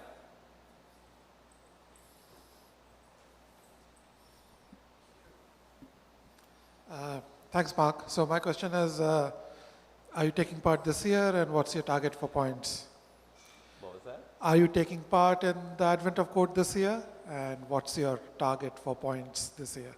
For points? Yeah. Oh, I don't know. I usually don't. I try not to think about that, because so the problem is, if I start thinking about points and like I really trying to get onto like the global leaderboard, is I start having to spend more time in preparation. So you start having to copy your template, get that all ready, kind of like make sure the environment's all set up, and I don't know. I think that just adds more time to it, and I just don't have that kind of time, especially before midnight. So now after midnight, I have a little bit more time. But I don't know. I think if I basically work through some of the automation problems of being able to submit that answer through a function quickly, I think maybe I would try, especially right in the beginning. That's usually really easy problems. In this case, this was just a few sorting things, and I think we could do it if we had those facilities. So, do we have more questions? Not at the moment. I have one question. Sure. So I was familiar with the homepage per se, but I wasn't familiar with the community leaderboards. Mm-hmm. So is it obvious? Like, do we automatically get grouped to the Julia leaderboard, or do I have to do something? You usually have to go through the Zulip and figure out the person who has the leaderboard, and I think it does carry over from year to year, so you only have to find it once. But yeah, for a reason, the Zulip just somehow is more amenable to this overall. Yeah, with the 90 days probably. This is more related to the Zulip community. Like how active it is compared to Slack. Like, should I just move to Zulip? Like, what is the? We can take a quick look. Let's see. Was it Julia Lang? That's Zulip. For some reason, this channel, there's basically almost no discussion on about Advent code on Slack. But this is basically, we have it sorted by day, and there's back and forth. There's other solutions in other languages. And you can see the times people are up in the middle of the night. Maybe it's not the middle of the night where they are. So, but yeah, I find it to be pretty active. And there's usually some people working on it the next day still. So I think there's a whole lot of people that you can reach out to, and I think the spoiler channel might be even better. People working on the board and drawing it. So it's a fun thing to do. All right, and I have one more question. So this is probably for the people at home. So if I was someone who had no prior programming experience whatsoever, would you recommend that maybe Advent of Code is a good first way of starting to play around with programming at all, or is this something that I should be a little bit familiar with programming before I start Advent of Code? I think this is a great way to learn programming, because I think you learn by doing, and yeah, I think I think with the group I have at work, I'm usually working with people who are not professional software developers. And so these are technicians or other people who are just starting to learn their first language. And so showing them your thought process and kind of walking them through a problem in either Python or Julia or whatever they're using, and maybe using that as a sneaky way to introduce them to Julia is really helpful. And you know, by having kind of really small objective that you can get to, I think people like that, right? You get a little bit of dopamine hit by seeing that you can actually solve a problem that other people are also trying to solve, and then you can try to race your friends. So it's fun. But I think even better, I've learned things from it too, because by using this Zulip and seeing how other people are thinking about it, I learned about new packages that I didn't know about before. And so I think I'm still learning when I do this. And occasionally, there's always one problem that requires some obscure math theorem. It's a little bit annoying because it's not just programming, it's a little bit of math. But yeah, I learned a little bit of math on the way too. So. All right. So if there are no further questions, then we can thank the speaker again.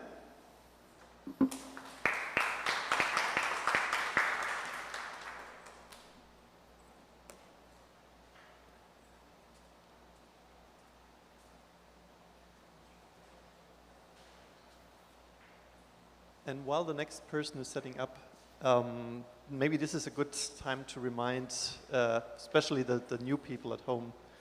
So typically we talk a lot about Slack because there is a lot of community discussion happening on there, and it's really, really important to me to reiterate that if you want to try Julia, do not hesitate at all to get an account, go in there, say hi, just even like reading a little bit. But people are so friendly, so do not hesitate at all whatsoever. In this case, Zulip seems to be the better place, and that makes total sense because the Slack instance of Julia, the public one, only has 90 days of history, and of course for a multi-year programming contest, we would like to be able to access later years. Yeah, but reach out to all the newcomers.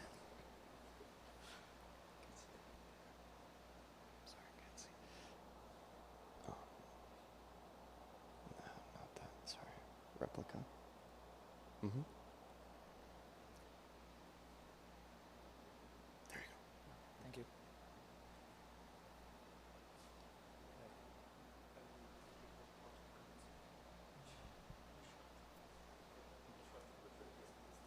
It's fine.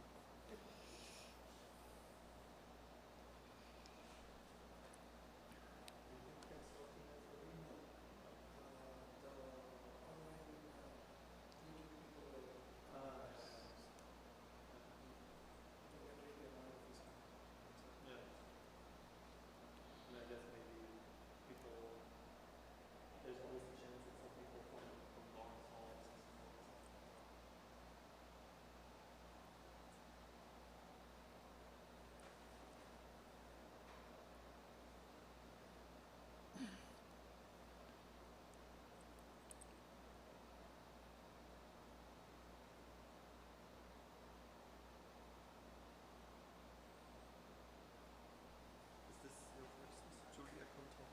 No. Not this year, not ever? No, I've spoken last year Okay. a few times before. So it's, there's no newcomer excitement anymore.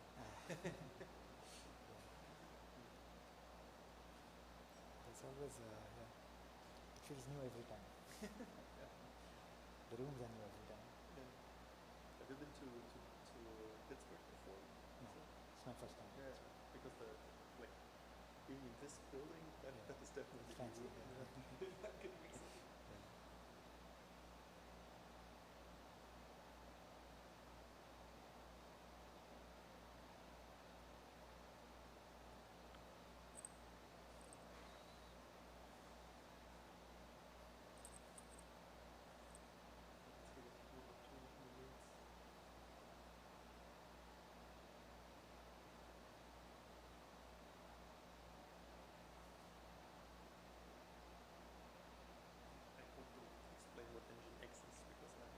Yes, I do. That is like the one part of the, from all the mini source, but that was the one keyword that was like really ringing a bell with me at all. Are you machine learning automation? It's kind of a different field. Yes. Understand.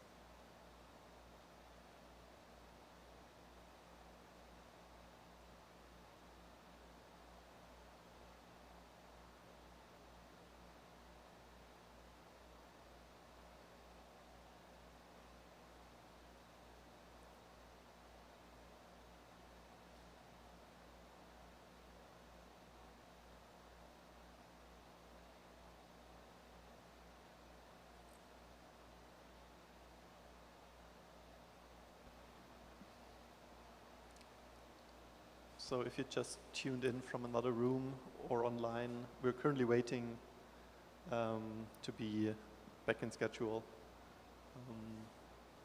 And I'm guessing that Avik will return in a second, and that will be my sign. Or do you think, how long is your talk? Will 30 minutes be super tight? No, I think it will be done before, slightly before. Okay, yeah.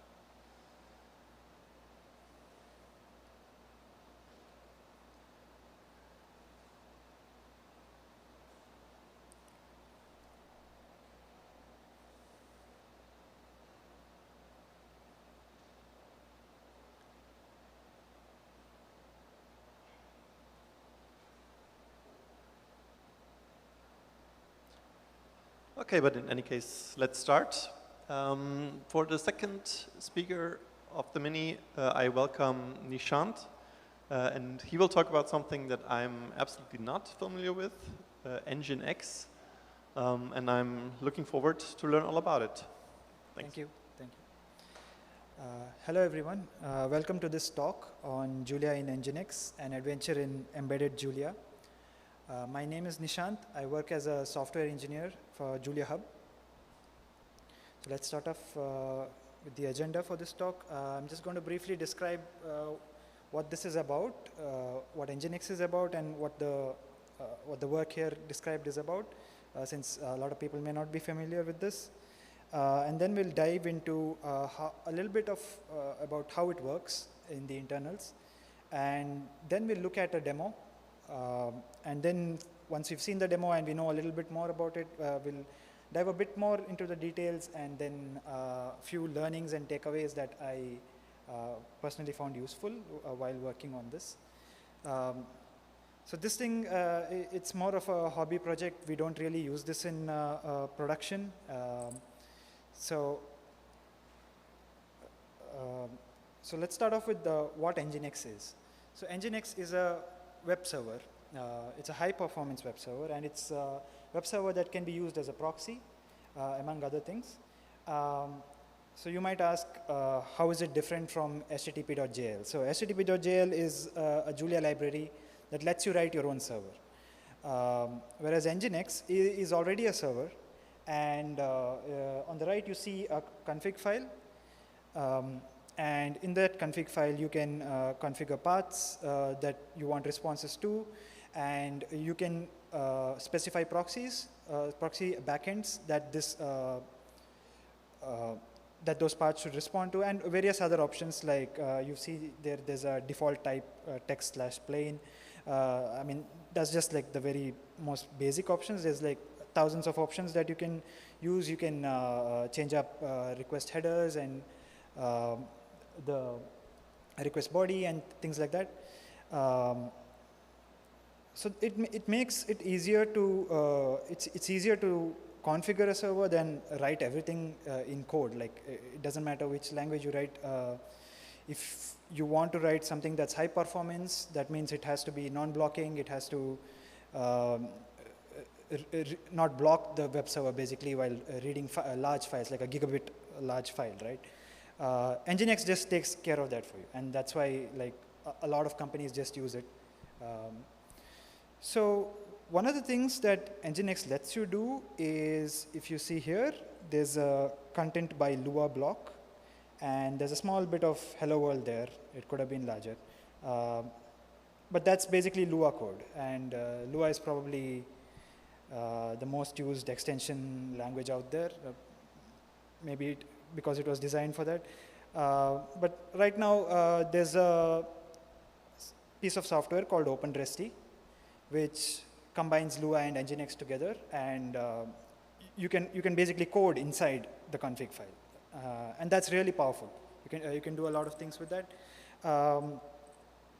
So the idea I had was Julia is also a scripting language, and it also has an embedded API. Perhaps not as extensive as Lua's API, but its documentation is pretty good. So I went through that, and I tried to take this as an experimental kind of fun exercise, I guess, to try and put Julia code in there, right? Yeah, so it's more of an experimental thing. Do not use this for production. It's not ready, and it's not definitely not tested for like really large workloads and high performance and all that kind of stuff. So why would anyone want to do this? Well, generally because it's nice to have a language there instead of just configuration. Nginx modules, they just allow you to do powerful things like I could have a backend server that's written in Julia and Python, and maybe I want data compression, right? And I don't want to worry about that in Julia. I don't want to write my own code there. I could use an Nginx module for that, and that could do it in a non-blocking way, which means the data is not, it could be a really large file, and the data hasn't even come in, but it's doing compression on the fly. So things like that. So compression, caching, complex authentication, so all that kind of stuff.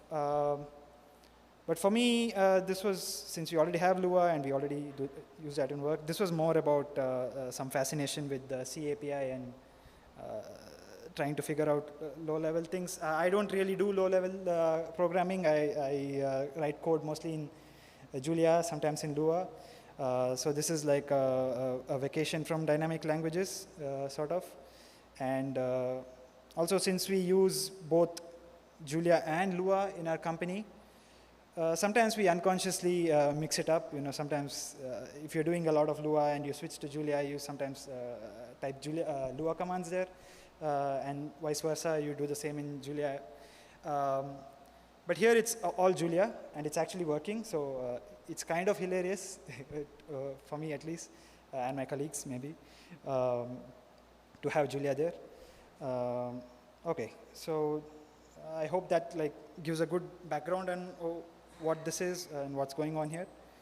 So just a little bit, little brief details on how this works before I dive into the demo. So I'm also new to this. I'm totally new to like anything embedded. So some of the things you need to know, the most basic thing is JL eval string. That's the API. You give it a string, it gives you the return value basically. So it's like calling a Julia function in C, right? So that's the most basic thing. And then you have to interpret that Julia data because it's Julia data type. C doesn't understand it. And if you want to send something from C to Julia, then Julia doesn't understand it. So there's a bit of interpreting there to do. And how do you share data? Because you need to share some data. You're not just running code. So there's many ways to share data between processes. Although here it's not a different process, it's the same process. But you have to, I feel like global variables is the only way, like, to bootstrap something, right? When you don't have, because if you're going to share data over a network, you need to still say like what IP you're on or what port number you're on. But so you need to pass something. So that's done through global variable. So the global variable is created in C for the Julia, and then Julia can, and then C writes data into that global variable, and Julia can look at it. And then the other thing you need to know is how to handle, or in my case, just printing exceptions, because you might have errors in your Julia code. You don't want it to just crash. It's not going to, it's not like your REPL. It's not going to show the error. So you need some way to read the error back right, and print it out in your Nginx log. So that partially works. It's not perfect right now. And the most important thing, I guess, is like GC, because Julia is a GC language and C is not. So if you're sending some data from C to Julia, and Julia doesn't know that the data is in C, the GC will free it. So you're going to lose that data, right? And the same thing happens the other way. So if there's data in Julia, and then C doesn't know about it, and Julia frees it, then C is pointing to some empty garbage location, right? So that's again going to cause like weird failures which you won't be able to debug. Okay. And then how do I actually implement sharing? So I'm just sharing strings basically. So there's just a buffer, and you know, C doesn't understand Julia dictionaries or any Julia data structure for that matter. So I've used JSON to just serialize the data and just pass it back and forth. So you serialize data in Julia, pass it to C, and C does the same when giving it back to Julia. And finally, C calls. So so we talked about C calling Julia, but you also want the Julia to call C, right? And that's important in the Nginx case, because Nginx, in order to be high performance, is non-blocking, which means I can't really, like if I have a HTTP request, I can't really ask for the request body and send it to Julia, right? Because that's a blocking thing. It has to happen in a non-blocking way, which means that all I can do is send a pointer from C to Julia, and then Julia has to ask, give me more data, right? So that's where C calls come in. So there's a lot of stuff here. So the next thing is what's there on the Nginx side. So C is the only language there on Nginx for writing extensions, and you have to do a bit of work to set up the context and configuration. There's a protocol to bring up the configuration. So it's not just like a C file that just runs, right? So it's got a bunch of callbacks. So there's different kinds of Nginx modules that you can write. So I've just implemented handlers. So handlers are basically what you already know in HTTP, just get requests, give responses, do some processing, that kind of stuff. Filters are like handlers, but instead of giving a response back, they pass the response to whatever proxy you've mentioned. So handlers are great for a demo like this, I guess, but filters are what you really want. That's what really makes Nginx powerful, right? So earlier I spoke about compression. So compression is a filter basically. So there's a server there which is just written in some PHP or whatever scripting language, and there's a filter in between which manages data, right? So the few other details, I mean, normally in C you have C's API, but in Nginx you have its own memory management API and string handling and things like that. So it gets, you need to, it takes a little bit getting used to that. And also you have to get used to the non-blocking stuff. So you can't just read things. You have to register callbacks, and then Nginx decides when to call those functions which you've registered. And this is definitely not for everyday HTTP work. You don't write a website with this, because it's just like, it's already difficult to write a website with C, and with all of these things put in, it's not for everyday HTTP work. So yeah, what are some Nginx extensions? So there's scripting language support, like I said, Lua, right? But there's also other things like to do caching, filtering, load balancing, which is all big in the cloud world, right? Okay, so now hopefully the demo still works. Right.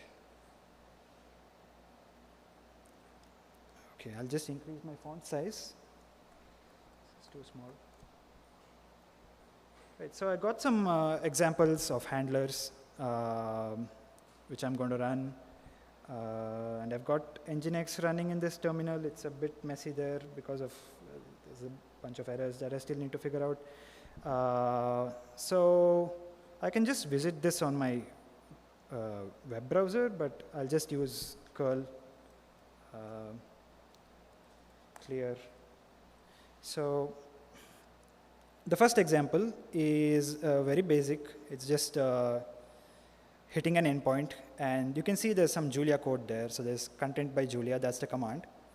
And you give it a string, and you put the Julia code in there. So this one just does a square root of 2 and return. The last line is just the HTML that's returned for now. So let me just run this, just to see if it works. Right, so it says square root of 2 is there. Right, so that's the most basic example. So going a bit deeper, you need some data to do something useful. So the basic example isn't that great. So here the data is just, there's a path, right? So you can make a simple GET request, and there's some data query params there, and it looks like a lot of Julia code, and it sort of is. It shouldn't be this much. What I really wanted to do was have kind of a wrapper package, which I can condense some of this stuff. But basically what's happening here is the URI, so this part, is coming in from C. And so that's not a Julia string, it's uint8, right, a stream of that. So I need to convert that into a string. Same thing with the args, need to convert that to a string. I kind of want to have a package here, and I'll talk about that later. I have it in the slides. But yeah, I'm just splitting up that URL and splitting up the query params, converting it into a dictionary, right? Doing some logging, so logging also works. And then just printing it out. Another simple example in that way. So let me just run this. This hopefully works. Okay, it doesn't, but it will work in a few retries. Right, so it worked. There's something going on with pointers, I need to figure it out. But it basically, yeah, it just reads the wrong memory for some reason. But yeah, that works. So let's go one step ahead, right? So we talked about the params. Let's talk about, the URI and the request params. Let's talk about something like headers, which is more useful. Right, so I have an example here. So the first request has the correct password in an authorization header. Second one has a wrong password, so I don't want to get logged in. And in the first one, I want to get logged in. And there's some Julia code. So there's using JSON, so packages work. That's great. And what this does again is all of these headers are again coming from C. So again, a bunch of uint8s wrapped up in string, parsed them in JSON, and finally you get JSON, right? And then I go through that JSON, find the authorization header, and if it's the correct password, I say authorize true, right? And then I send a response welcome, and if it's a wrong password, unauthorized. Response status doesn't quite work right now. It's kind of simple to make it work, but I was more focused on general response headers, and I kind of missed that. But response headers work, so you can actually send headers back, right? And again, there's a bit of footer code here, which should move into a package later. So what this again does is it takes that response headers, makes it again back into what C can understand, and then writes it into the C buffer. So you don't have to worry about this in case you want to use this at some point, because that should definitely be moved out to a package. So there's some header and footer basically that's required to make it work. So let me just run this now.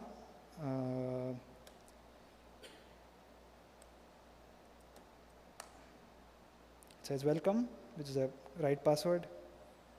And then the wrong password should say unauthorized. And if I look at the headers for that, there's a status 401. It's not correct as I mentioned. It should come up here, but that still needs fixing. And if I have the right password, I have that set cookie, which I added, right? So it can be used for authentication in that way, right? So those were the examples. I think I have one more. Yeah, so this is a simple example. It just takes the request body and converts it into uppercase in Julia. So once again, so I think I included this because there's an example of a C call here. So basically, we can't send data to Julia, the request body data. Julia has to ask for it because of all the non-blocking stuff. So what we instead do is send a function pointer to Julia and let Julia call that. So Julia basically does a C call on that, and that initiates the read. There's another C call which actually gets you the string, and then you use this kind of familiar function, unsafe string, which converts a C string into a Julia string. And then finally you have a string, and that's you frame a response with it, which is kind of nice. So here I have, maybe I'll, whoops. So I have my lowercase string there, and the response should make it into all uppercases. So that's cool, right? So those were all the handler examples I had. I'm still working on filter, but this is what filter would look like. So it's the same example as before, the uppercase example. But what you're doing here is you're intercepting the request, and you're turning it into uppercase and sending it back to some other server, which can be a backend server, right? So for example, I had Julia somewhere here. No, I can't find it. So I have just like this very basic Julia server that just mirrors the response, right? So if I was to run this server, and that just runs on, oops, what happened there? Oh, address already in use. Okay, I think I'm running it in another terminal, but I'll have some difficulty finding it. Anyway, we don't need it for the demo. So if you have a server running like that, this is a Nginx command. It's not a Julia command. You just say proxy pass to that. And this is what I need to implement. Basically, it's the exact same code as before, but the response now goes into the proxy, right? So that allows you to do certain really cool things when you can filter headers and the request body and send it back to any arbitrary server. So yeah, that's on the to-do list. Right, so we have just 5 minutes left. I'll just quickly go back to the slides. We're done with the demo. Right, so a little bit more about internals now that we've seen it. So data sharing all happens through Julia global variables right now, which is fine, I feel. The headers or any data for that matter, which is of some structure, I'm just using libjson.c, which is a C JSON library to do this. The request body is a generic string. It could be even Unicode. I don't have Unicode support right now. But yeah, as we've seen it, it comes from, the Julia has to do a C call to get it. Which is also, I was just looking at the Lua code for the Nginx Lua extension as well, and it was the same there. So yeah, this was a great learning experience, and just listed few of the things that I learned. And so this Nginx tool is something I've been using like throughout my career, so it's good to know how it works from the inside, because I've never really I've always just programmed it in Lua and not really seen what happens inside. So looking at the C code and actually having some problem to work on was, I guess, the main thing, which motivates you to look deeper and learn new things. And also working in a different language, because this is it's C and it's static and it's a totally different environment. In Julia, you just have this luxury of having dictionaries and if you want to read a request body, all you do is read, right? Read string and in brackets whatever's the resp.body or whatever. But it's way hard in Julia and in C, right? But it's challenging and it's educational. Also, you learn a bit about Julia's internals and how important GC is and how we kind of get used to GC, but it's easy to mess it up when you do things like this. And also about Julia types when you're interpreting types. Right. So there's a bunch of to-do things. So definitely there are some bugs, and they're happening because of odd reasons, because it's C and we're looking at we have to be really careful with memory and how we free it and things like that. But that should be doable. It's not. Then there's, of course, the filter command, which I talked about, which is like the main thing, which once implemented will be quite nice. There's also a few optimizations we can do, because I'm doing a JL init for every request. Maybe you just have to do that once, and then it takes a little bit of bookkeeping to do that, but once that's done, maybe it's going to be a lot faster. And also there's something called Nginx variables. So if I go back here, you can set a variable in Nginx, right? So it's not in Julia, it's in Nginx. So variable in Nginx, but then you can set a value to it in Julia. It doesn't work right now, but you can do it in Lua, so you could also do it in Julia. And that's nice, because then you can select a proxy through Julia. So Julia can have some code and some logic which decides what proxy the request should go to. So you can make some kind of intelligent load balancer kind of thing.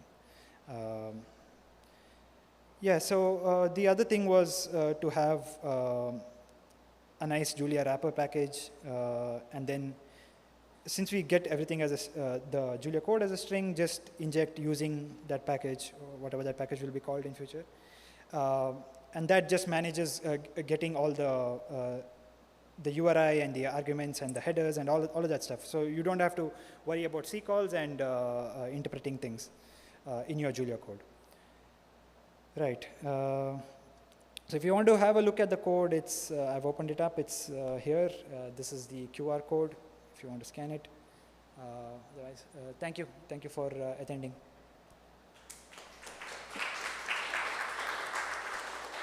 Yes, thanks a lot. Do we have questions?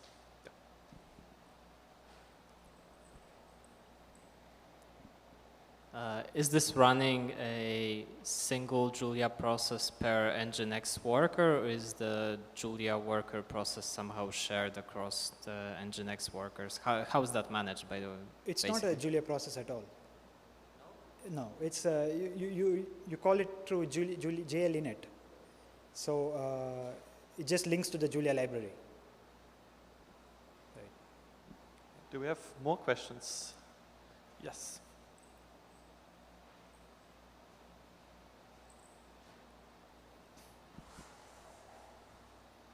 Actually, I have quite a few Mach-E apps that are sitting behind Nginx proxies.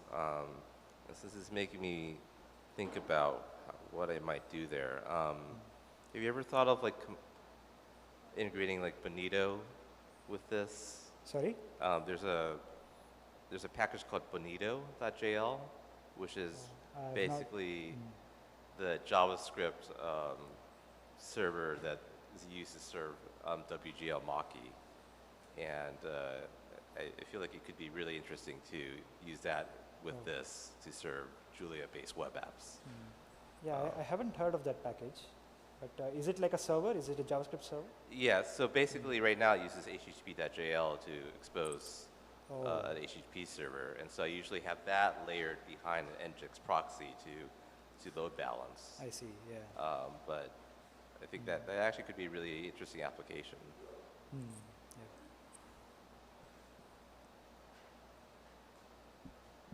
Do we have more questions? Yeah, then let's thank the speaker again.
All right. So this looks like we are technically set up. Let's continue. Gabriel will present us some code golf, and I was very excited because he actually, in the submission, I think you just posted the one string that he will talk about now for 30 minutes. It's going to be fun. And Gabriel is a first-time JuliaCon attendee. He gave his first talk this morning, so this is his second talk. Yeah, very excited to have new faces here. Thank you. All right, I'm Gabriel Konar-Steenberg. I'm a researcher at the National Renewable Energy Lab, but this is entirely unrelated to that. This is just a cool project I've done in my free time. So not to spoil the ending, but this is what we're going to be talking about. This is 70 characters of Julia. The new lines are just so it fits on the slide. And I have 43 slides to talk about 70 characters of Julia, and we'll see what we'll learn along the way. So taking a step back first, the goal here is we're looking for a program that calculates pi, although the number of digits it calculates is not important. So we're going to get up to 3.14159 and sometimes a 2, so like 6.5 digits. But the goal is to do that in a way that's explainable, both in the math and in the Julia tricks we took building upon that math, explainable to an 8th grader, and of course we want to do so in as few characters as possible. And we'll learn along the way that optimizing for these goals lets us learn some cool computer science lessons along the way. Okay, so contents, we're going to start with the mathematical derivation of the pi algorithm we're using. We'll start with an initial non-golfed implementation and do this kind of mini golf through a bunch of CSE lessons, each of which will bring us closer to our goal of implementing this thing in 70 characters. We'll do a little bit of analysis of how well it works, and then there's some future work.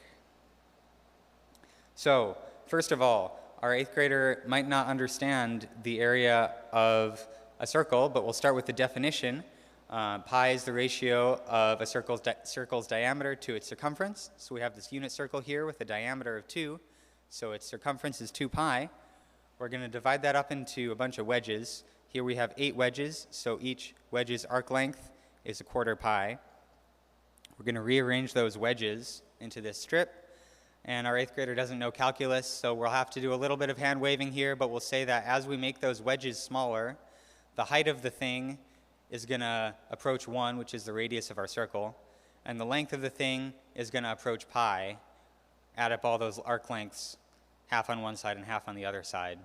So the area of that rectangle that we've reformed our circle into is pi. So the area of our unit circle is pi. We're going to circumscribe a square around that. So that's a 2 by 2 square, so its area is going to be 4. And so if we generate a bunch of random points within the square, and the number of them within the circle is going to be proportional to the ratio of the areas between those two things. So it's going to be pi to 4, the number of dots within the circle versus the number of dots total within the square. If we do a little bit of algebra, rearrange that, we get our formula for pi. Pi is approximately 4 times the number of dots in the circle over the number of total dots. And again, this converges incredibly slowly, but that's not the point here. So here's our first implementation in Julia of this Monte Carlo pi algorithm. We keep track of the number of total dots, the number of dots in the circle. We generate random points between -1 and 1. We use the distance formula to figure out how far away they are from the origin. If they're less than 1 from the origin, that means they're within the circle, and we should increment our number of circle dots, and then we print out this ratio and loop forever. We're going to clean this up a little bit before we get to the golfing. First of all, we don't need the square root. Just square both sides of that. If the thing squared is less than 1, then the square root is less than 1. Also, we can define a little helper function for the random number rescaling. So there we go. It's already pretty short, but it's going to get quite a bit shorter. So most of the rest of this presentation will have what we have so far on the right. We'll have what we're doing right now on the left, and we'll have all the lessons we learned in the bottom right. Okay, so here's where we're starting. First of all, we can eliminate a branch. Oh, we switched from if-else to this Julian short circuit thing, but it's still a branch. If you look at what this compiles to, there's a branch in there, and we don't need that. It turns out that true and false act like 1 and 0 in Julia, and so if the thing in the parentheses is true, it acts like a 1, and we can just add it like this to n. Branch elimination, here it's just a golfing thing. It can be useful for performance. Branches can be slow. It can be useful in like cryptography, where you want your algorithms to take the same amount of time no matter what the input is, so that no one can kind of try to attack you and figure out what your input is depending on what branches you took and how much time it took. So there are some uses for this. Here we're just using it because it's shorter. Okay, next lesson. We're doing 2 random number generations per iteration here for the x and y coordinates, picking a new x and y coordinate each time.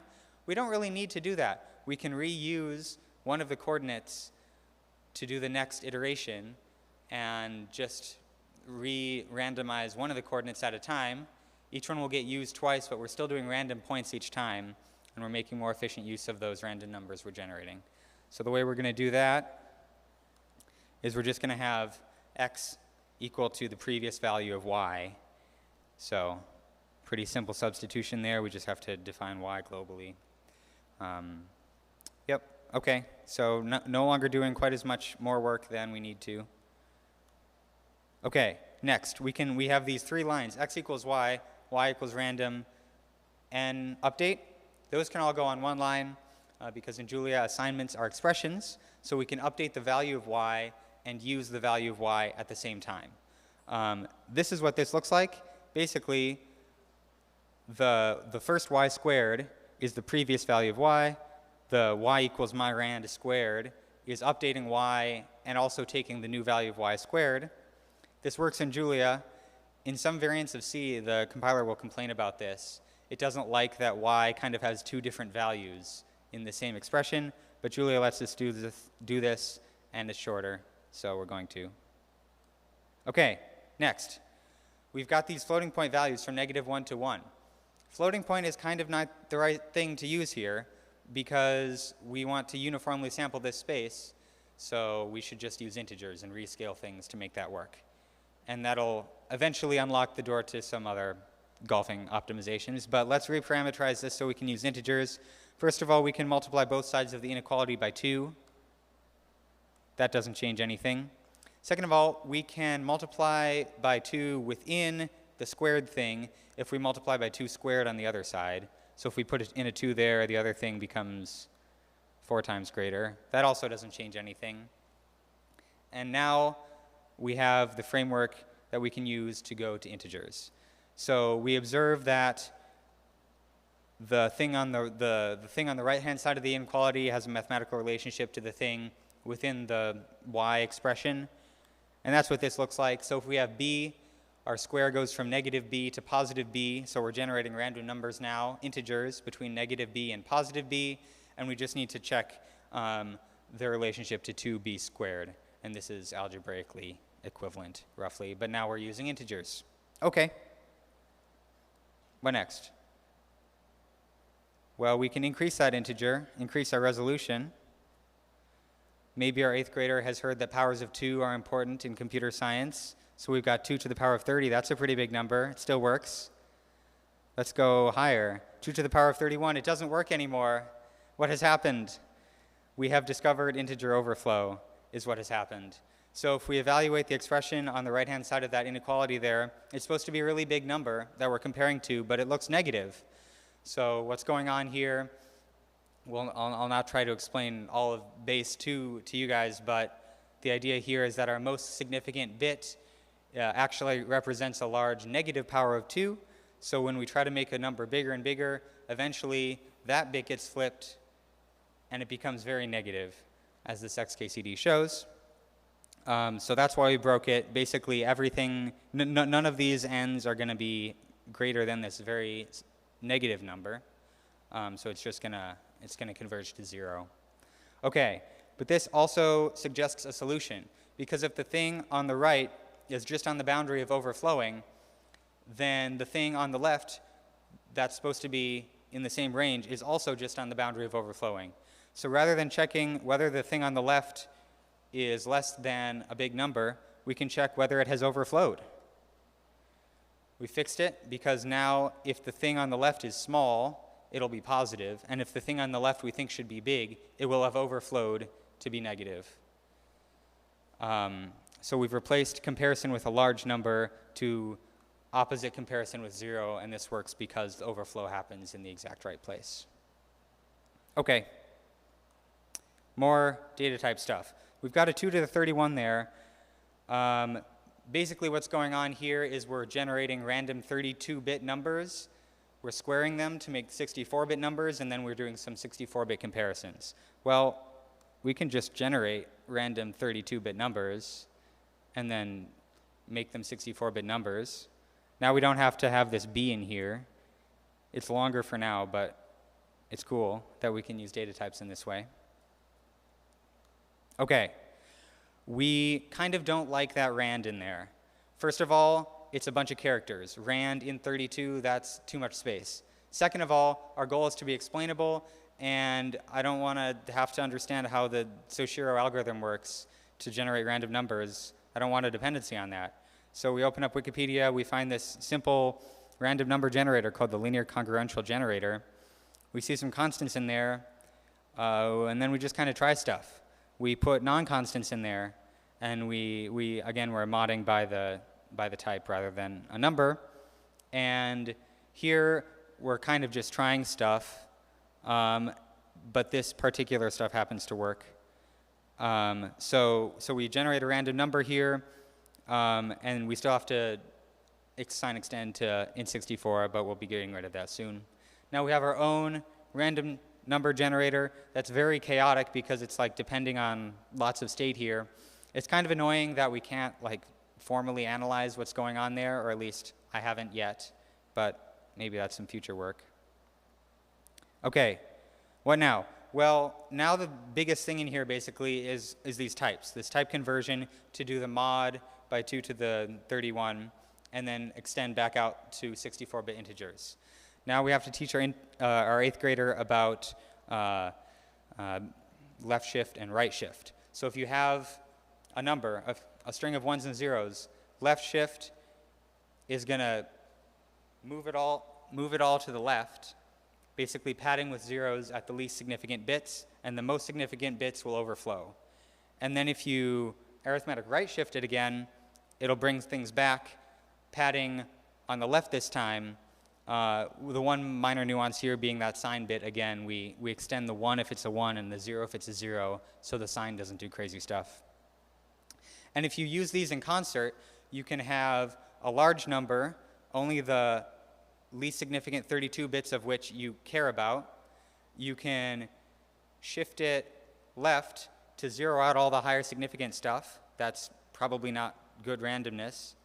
And then shift it back to the right, and now you've zeroed out or oned out as appropriate all the higher significant bits, and you've got an int64 filled with a random int32. So that's what that looks like. We're just replacing the casting with shifts. But now it looks like we have another parameter here. We have two 32s. Do they both need to be 32? Would it be better to kind of sample from the middle of this 64-ish bit random-ish thing we've generated? Again, we're going to get kind of empirical here. There are RNG tests. This is an old one called Die Harder. I ran it a while ago on the C implementation of this. And you can try different left shifts here and see what tends to pass more of the tests, which is, again, kind of unsatisfying, but future work, I guess. And it turns out that 25 is nice. This isn't real output, this is example output, but 25 tended to give better performance on the random number generator test. And it actually gives pretty good performance, which is cool because we kind of just made up this random number generator without doing much analysis of it. Okay, so 25 there then. What next? We're kind of defining a lot of variables, and that's taking up space. Let's use a for loop. We'll just put a really big number there for now. That'll get better. But now we don't have to define t. All right, we still have to define n and y, though. What can we do about that? Operators in Julia are functions, and functions you can add more methods to. And functions also give you variables from their arguments to work with, and then you don't have to set them equal to something at the beginning. You can just call the function. Okay, so we're gonna, the backslash operator in Julia, we're gonna redefine it to be this algorithm. And then we pass in to the backslash operator the things that we want to initialize n and y to. So here, instead of n equals y equals 1, we're passing in 5 and 27 to this backslash function. And then we'll start out with n equals 5 and y equals 27. And this lets us shave a few bytes off. Okay. We're almost there. This is what we have so far. We've got a big number in there, which is annoying. But most of the rest of it looks like the final thing. We chose 5 and 27 for a reason. And that's that 5 to the 27 is almost the biggest number we can represent with int64s. So rather than t up to a big number, we do t up to n to the y, which is a big number, and it's shorter. And then the only thing we have to do is mess around with the white space a little bit, and we're there. So we have this backslash function that initializes n and y to 5 and 27. We have a loop of t from a small number to a big number. We're doing that same Monte Carlo thing where we have the previous y becomes the x, the new y from our custom random number generator using that linear congruential thing and some bit twiddling. We compare that to whether it's within the circle or not using integer overflow, and then we print out the answer. Okay. Might as well see how fast this is, even though it only gets us 6 digits of pi. So the C implementation, compiled with GCC told to optimize, runs about 17 billion iterations in 50 seconds, which sounds fast. But if you look at the assembly this is generating, it's using the stack. It's not keeping everything within registers. And I guess we've moved a little bit beyond what our 8th grader knows about. But there's different parts of a computer's memory, different memory locations, and certain ones are like right on the CPU, and those are really fast. And there's just a few of them, but there's not much going on here. We can get away with just those. So we can write our own assembly and get it down to 46 seconds. It turns out the Julia program seems to run in 45 seconds, which I don't have statistical significance here. I don't know. I haven't looked at the Julia emitted assembly. But this is kind of cool. It's weird and cool that we can get faster than GCC using Julia. Just to recap, we derived an algorithm for computing pi. We wrote a program to implement that algorithm, and then we did a bunch of tricks using a bunch of CS knowledge to make it really short. And it runs kind of fast, but also it converges super slowly. There's a lot of things that could still be done here to teach us even more. Can we more formally analyze what's going on with that rounded number generator? Can we get better on Die-Hard or a more modern test suite? What's going on with the compilers? Why is GCC not eliminating the stack references here? What would happen if we tried to parallelize this? Can we run this on a GPU? So I invite you, if you'd like to continue learning with the 70-character Monte Carlo pi algorithm. I've been Gabriel Konar-Steenberg. That's my website. You can find this in several languages on the website. Happy to take questions.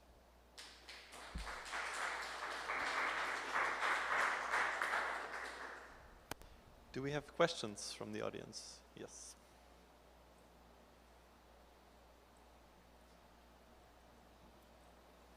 Thanks. Great talk. I really love stepping through all that. This is great.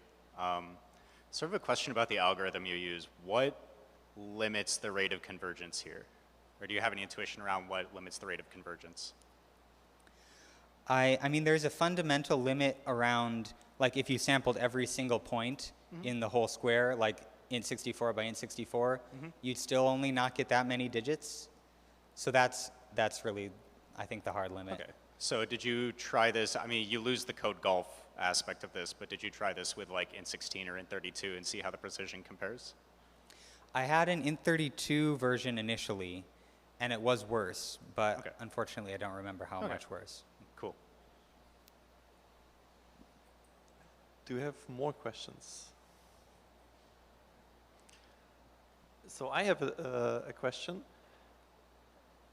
What made you choose this particular problem, and so if I would like to play my own game of code golf, what are the characteristics of a algorithm or a problem that might be particularly suitable to play around in this sense?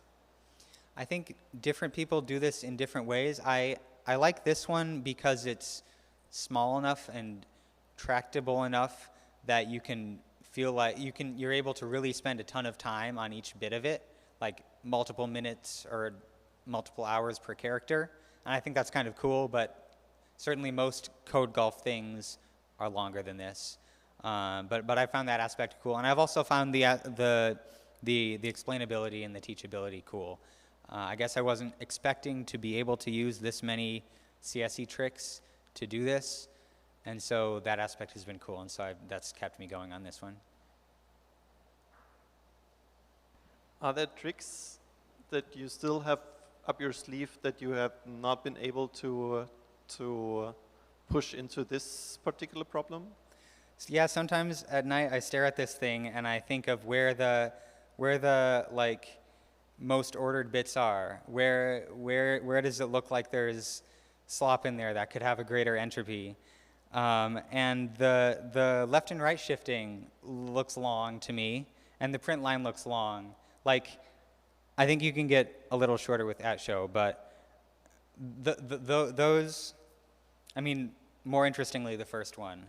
I wonder if there's a better way to do that, but I've worked at it for a while and I haven't found one. So if anyone does, email me. How much versus 27 and 25? What if you just bit shifted by y? Say again? How much worse? Oh no, I guess the y is going to change every loop though. Never So yeah, this 25 isn't that important. It can be 32 and it still works. It cannot be a single digit number and still work, unfortunately. And oh yeah, the 27. Yes, the 27 could be less. it just seems annoying that the thing would then have to stop before it explored the whole space.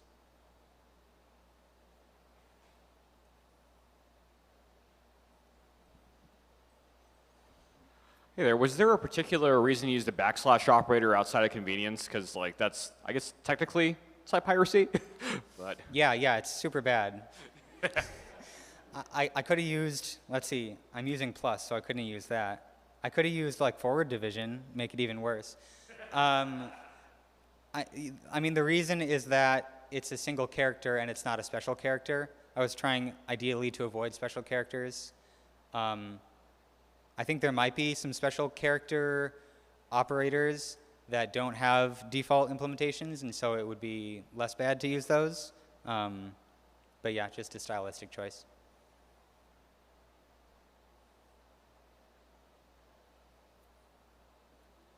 So if there are no more questions in this audience, it feels like we were just given our own private little version of a computer file video, and I'm very thankful for it. So yeah, let's thank the speaker again.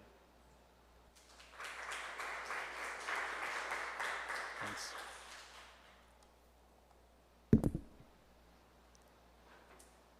We have been a bit faster than the schedule, so let's, if you want to have a quick bio break, then you can be back here in, let's 4 or 5 minutes.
Yes.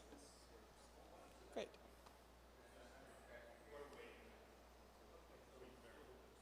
Great. Right on time.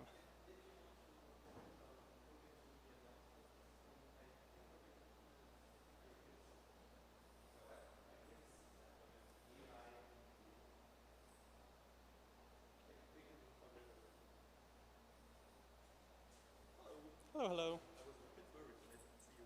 Yes. How do I pronounce your first name correctly? Lilith. With PH. Yes.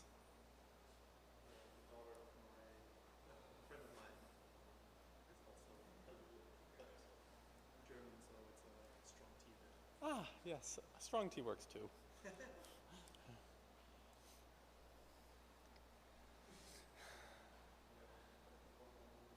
Great. Let me pull up the package source code. It's always a good thing to do. Will it be offended if I reference last year's Python? No, I won't. won't be offended. Because I remember sitting there thinking, this also was a little bit of seeing the rebel burn. Yes. Yes, yes, yes.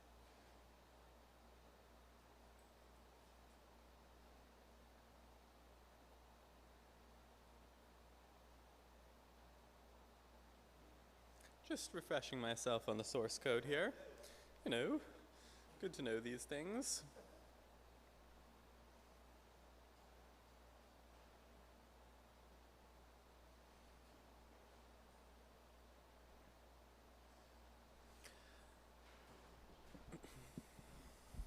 And this is going to be a brief talk.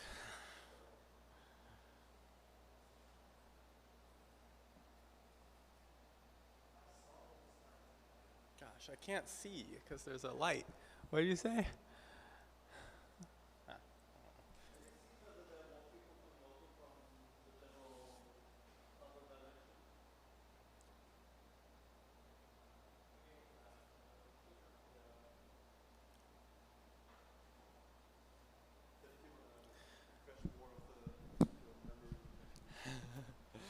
Oh, I think it's refreshed. Is this long enough to walk?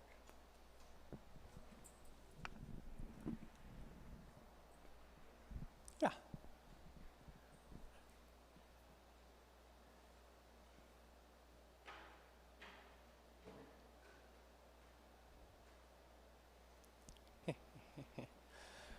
All right, so now Lilith will take it away.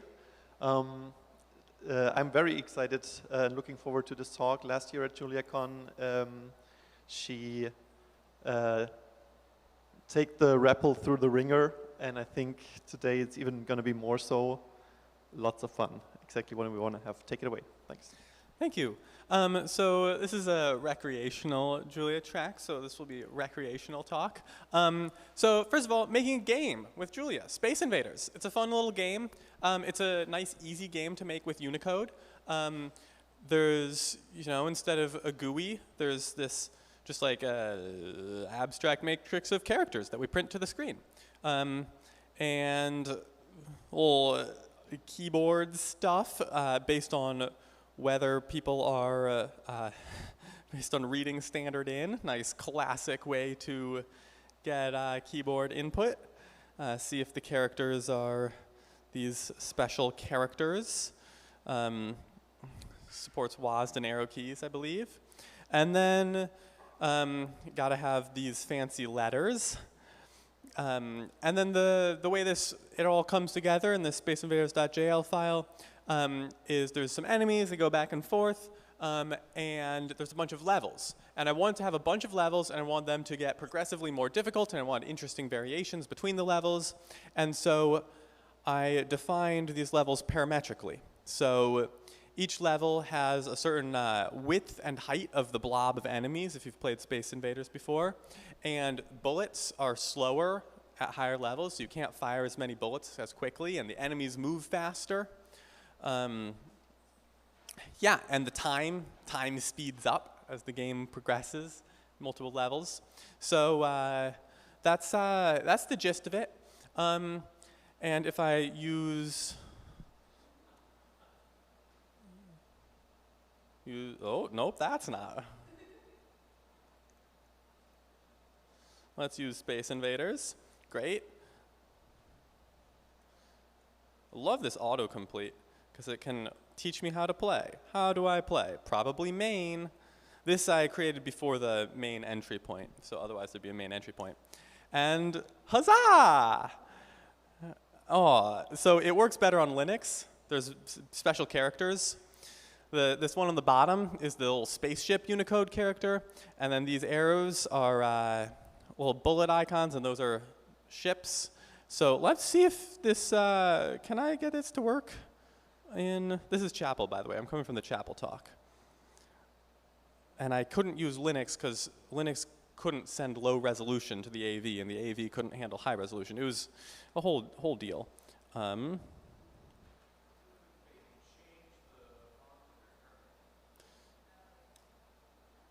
Or maybe I could just, Is this font going to be different here?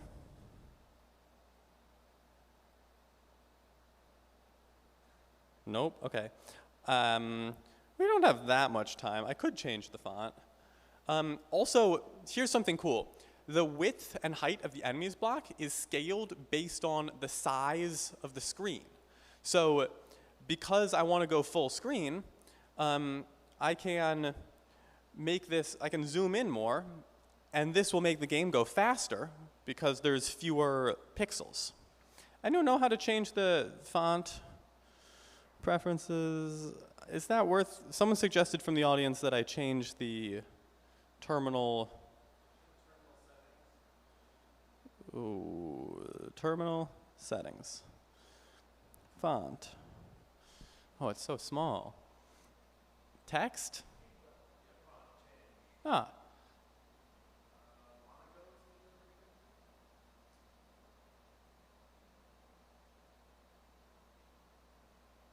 All fonts, Monaco.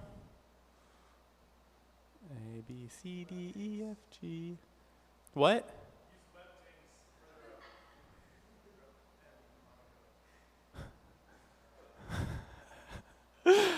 There it is. Oh, nope.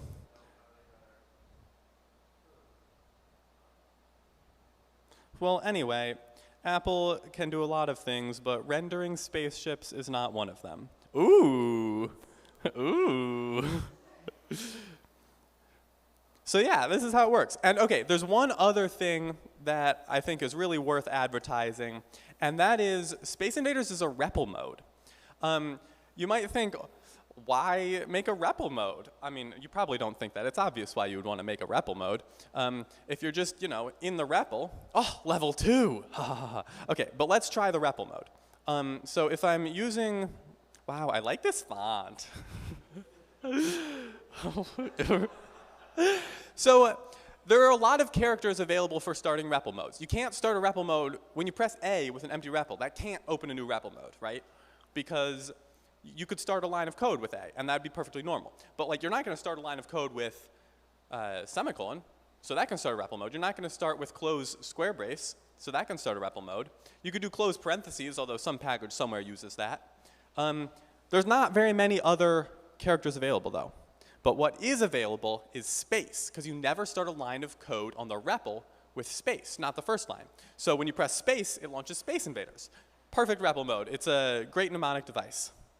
Yeah, any questions?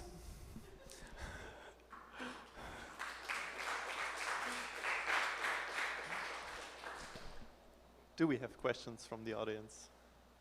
Yeah. Yes, Mark. How quickly can you exit Space Invaders? How quickly can you exit it? You can just do Control-C. Okay. I won't demo it, because then I'll lose my progress. I'm just thinking, it's like, if it's so easy to get in, you know, I might need to get out of it as quickly. Yeah, you can Control-C to get out. So it's like it's a single keyboard thing.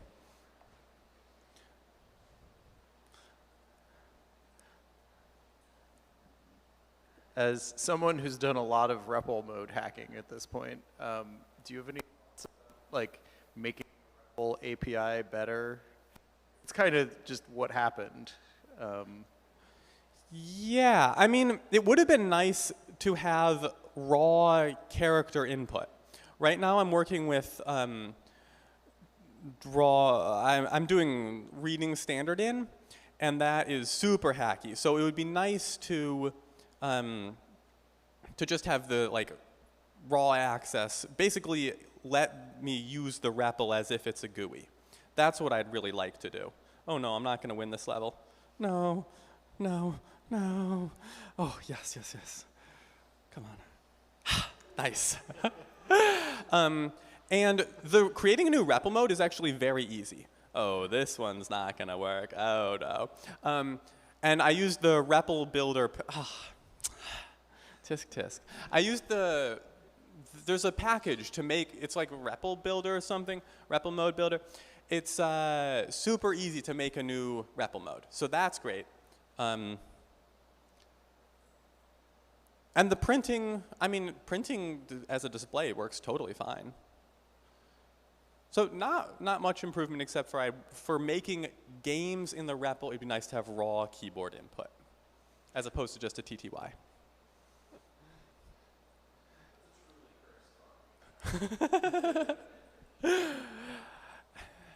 Yes.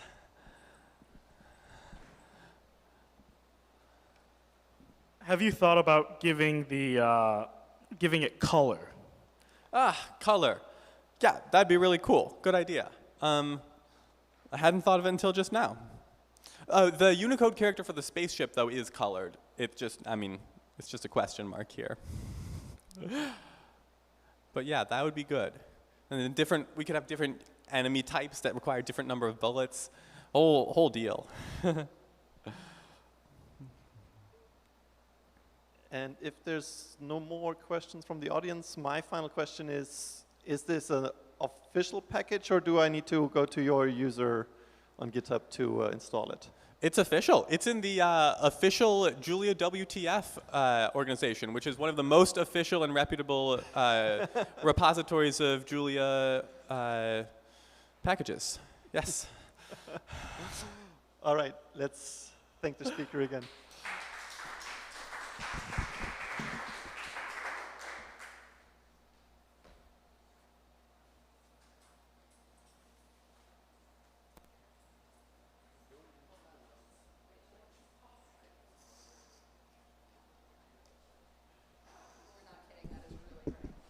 Okay. All right. And last but definitely not least in this mini is Rachel's talk. And we'll have fun with, I think, graphs and names. That's about right. Oh, is that? Uh-oh. Maybe. It came back. Okay. All right, press on. Yes, okay, so this is actually a project, as I'll explain in a second, from probably like 4 years ago at this point. But when I saw there was a recreational mini this JuliaCon, I was inspired to finally talk about it a little bit. So to set this up, I need a little bit of context. Probably many people, I would wager to guess everyone in this room is familiar with both of the two crucial pieces of context I'm about to provide. One is the concept of nerd sniping. This is at least the second XKCD reference in this mini symposium, which I consider a success. So I'll leave it up there if you want. If you feel like reading the whole thing, it's a classic XKCD comic. The notion is that basically a certain kind of nerd is very easily incapacitated by interesting intellectual problems. Second piece of context, COVID-19. We are probably all sadly familiar with this. We were cooped up inside for a while. We had a lot of time on our hands. This, I would argue, created a particular vulnerability to being nerd sniped. I also had a partner who is now my spouse who is very good at inadvertently nerd sniping me with fun questions. And to be very clear, I love him for this. So you probably see where this is going. I estimate this was like mid-2021 sometime. We're still very much working from home, sitting on a couch in the living room. And Jerry, who you might guess from this is a fluid dynamicist, goes, Plateau Rayleigh, Rayleigh Taylor, Taylor Quet. I wonder what the longest chain you could make like this is from theories that are named after hyphenated combinations of people. So I, who had been doing some things involving graphs for my work at the time, immediately thought this is clearly a job for directed graphs. We should build a really big directed graph and do this analysis. Okay, so let's look at it. So there is a package. It is not registered. It's also not letting me switch my window. Okay, maybe I have to leave the presentation. Let's do that. Fun. Okay. So we can load this stuff up. No, you don't. No, please don't do that. Hello. No, stop. Uh-oh. Okay. All right, so we can load in some packages, get those going. Let's pick a number. I'm just going to go with the first one that I picked. This is on a branch of the repository that I'll pull up in a second. So if you want to try with some different ones, I have some suggestions of ones that I think would be fun here. Okay, so all that notoriety really does is it creates, there's some functions as well, but it creates this big thing called, a variable called HG for hyphen graph. This hyphen graph has 446 people and 383 hyphens in it. It's a big directed graph representing a bunch of different theories. We can look at things like the properties of the node for the value of n that I chose, which is just Paul Dirac, weird little dude, pretty smart. We can do graphy things to it. So what are some in neighbors? What are some out neighbors? So who is Dirac hyphenated to and from? Let's look at one of those in neighbors. We can find some information about the edge too. This leverages the nice metagraphs package. So this happens to relate to Fermi-Dirac statistics, something I think about a lot in my actual work. So this hyphen has to do with, is the hyphenation between Enrico Fermi and Paul Dirac. Excellent. Okay, but let's answer the original question. So what's the longest path? There's a longest paths package that builds on the great graphs.jl interface. So we can answer that question. That thing takes just a second to run, especially on this old laptop. There's an issue open in the repository. This package doesn't currently run on M-Series Max because it relies on a package that doesn't support M-Series. If anyone wants to fix that, please feel free. But for now, I'm using my 10-year-old laptop. Okay, so what is the actual list of names? We can pull the subgraph corresponding to that. So this is now, and then just pull out the names of people from that. So Navier-Stokes, Stokes-Einstein, Einstein-Cartan, you get the idea. That's one option. There's a different one that starts with somebody else before Stokes, and it's otherwise the same path. We can, of course, thanks to the power of multiple dispatch and interfaces and all these lovely things, ask about other things like various measures of graph centrality. So I wrote a little helper function to just call all of the centrality measures that are built into graphs.jl. So you'll see some familiar names here that show up that tend to get hyphenated with a lot of different people. The eigenvalue one takes a long time to run. It also doesn't give you the same answer every time because that's how that algorithm works. Oh, we got bows this time. Fun. Okay. We can look at cycles. That's sort of fun too. There's actually only one cycle. Directed graph cycles, obviously, a little bit harder to find. So who are the three? Oh no, what did I do?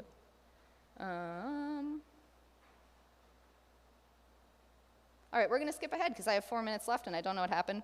There's some really depressing demographic plots you can make in here. I'll do the least depressing one, which is still kind of depressing, which is birth country of everyone that's represented in this. Of course, this is somewhat biased by my particular data collection technique, which involved just clicking through a bunch of link trees on Wikipedia. But unsurprisingly, you see kind of the usual suspects exceptionally overrepresented here. The same thing holds true for gender and all sorts of other demographic things you could look at.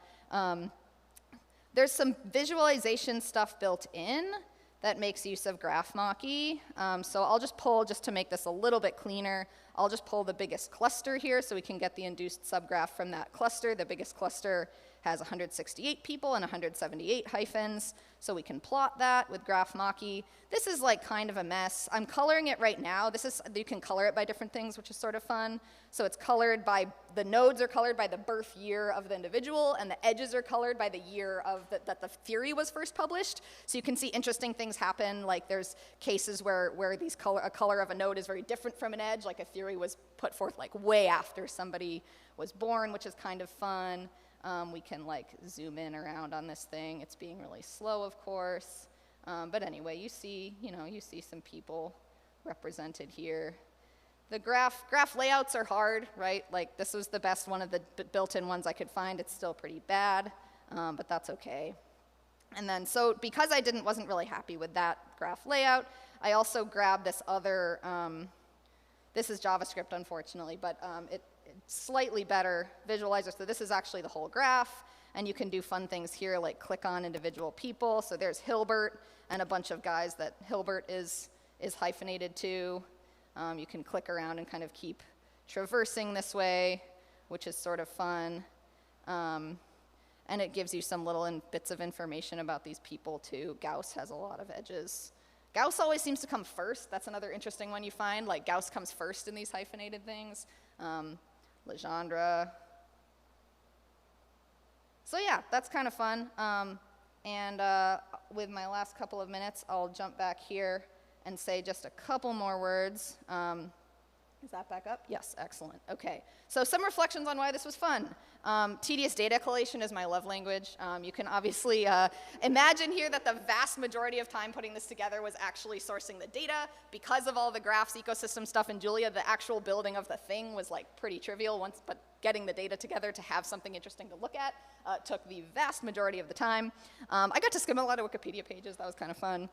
Julian interfaces and multiple dispatches, I already alluded to, made all the graph analysis stuff come like basically for free. You dispatch like 10 functions on your new graph type, and then the whole thing just like does its magic. So you don't really have to do anything yourself.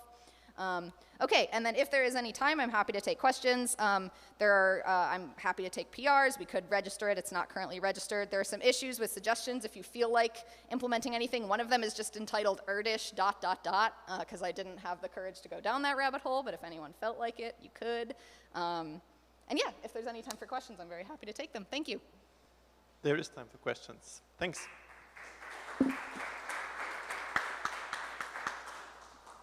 Do we have questions from the audience? It does not look likely. So I'm really much interested in how you did the data collection.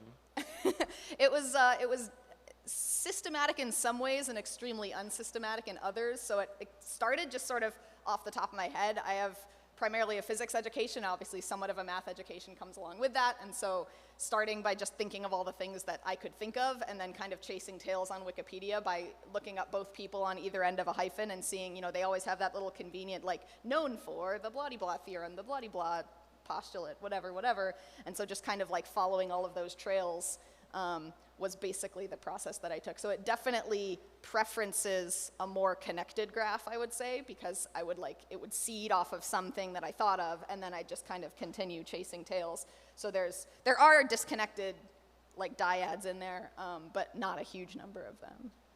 But could we try to, so I think Wikipedia is also known for having lists articles, right? And there should be like lists of famous mathematicians, physicists, yeah. chemists, and yep. Could we systematically parse that as well? Oh, probably, yeah. Okay. Would take a while.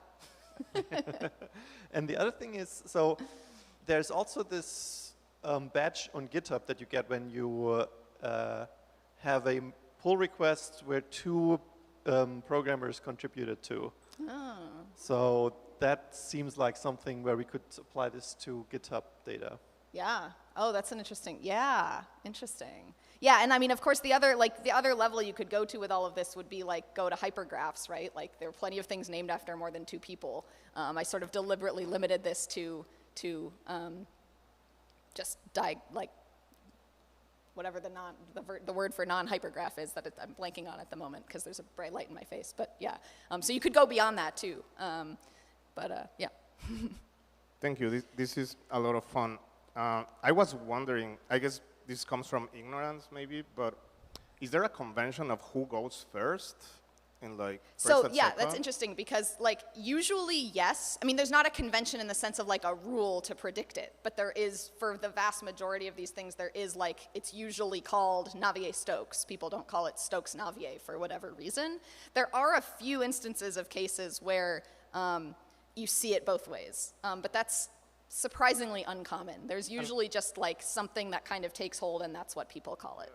And I guess this is a little bit following question on that is like, I wonder if the ordering influences anything regarding users citations, like, you know, popularity of it. Yeah, it's interesting. I mean, it obviously influences some of these graph properties because it's encoded as a directed graph, and so the sort of directionality of the edges impacts, you know, the way that various algorithms compute things like centrality and how you can traverse it and all that good stuff.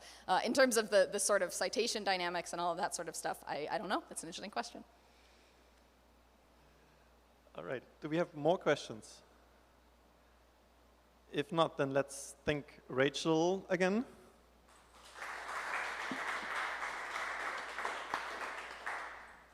Thank you all for your attention. And don't forget there's a keynote.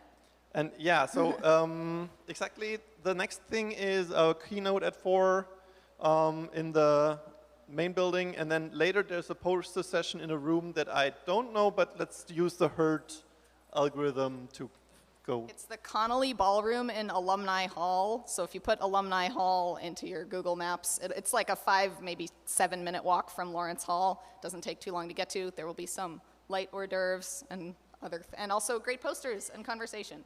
So you should all go to that too. And yes. And if you enjoyed this mini and want to see it happen again in next JuliaCons, then let me know and we'll have it again. Thank you for all the people who submitted.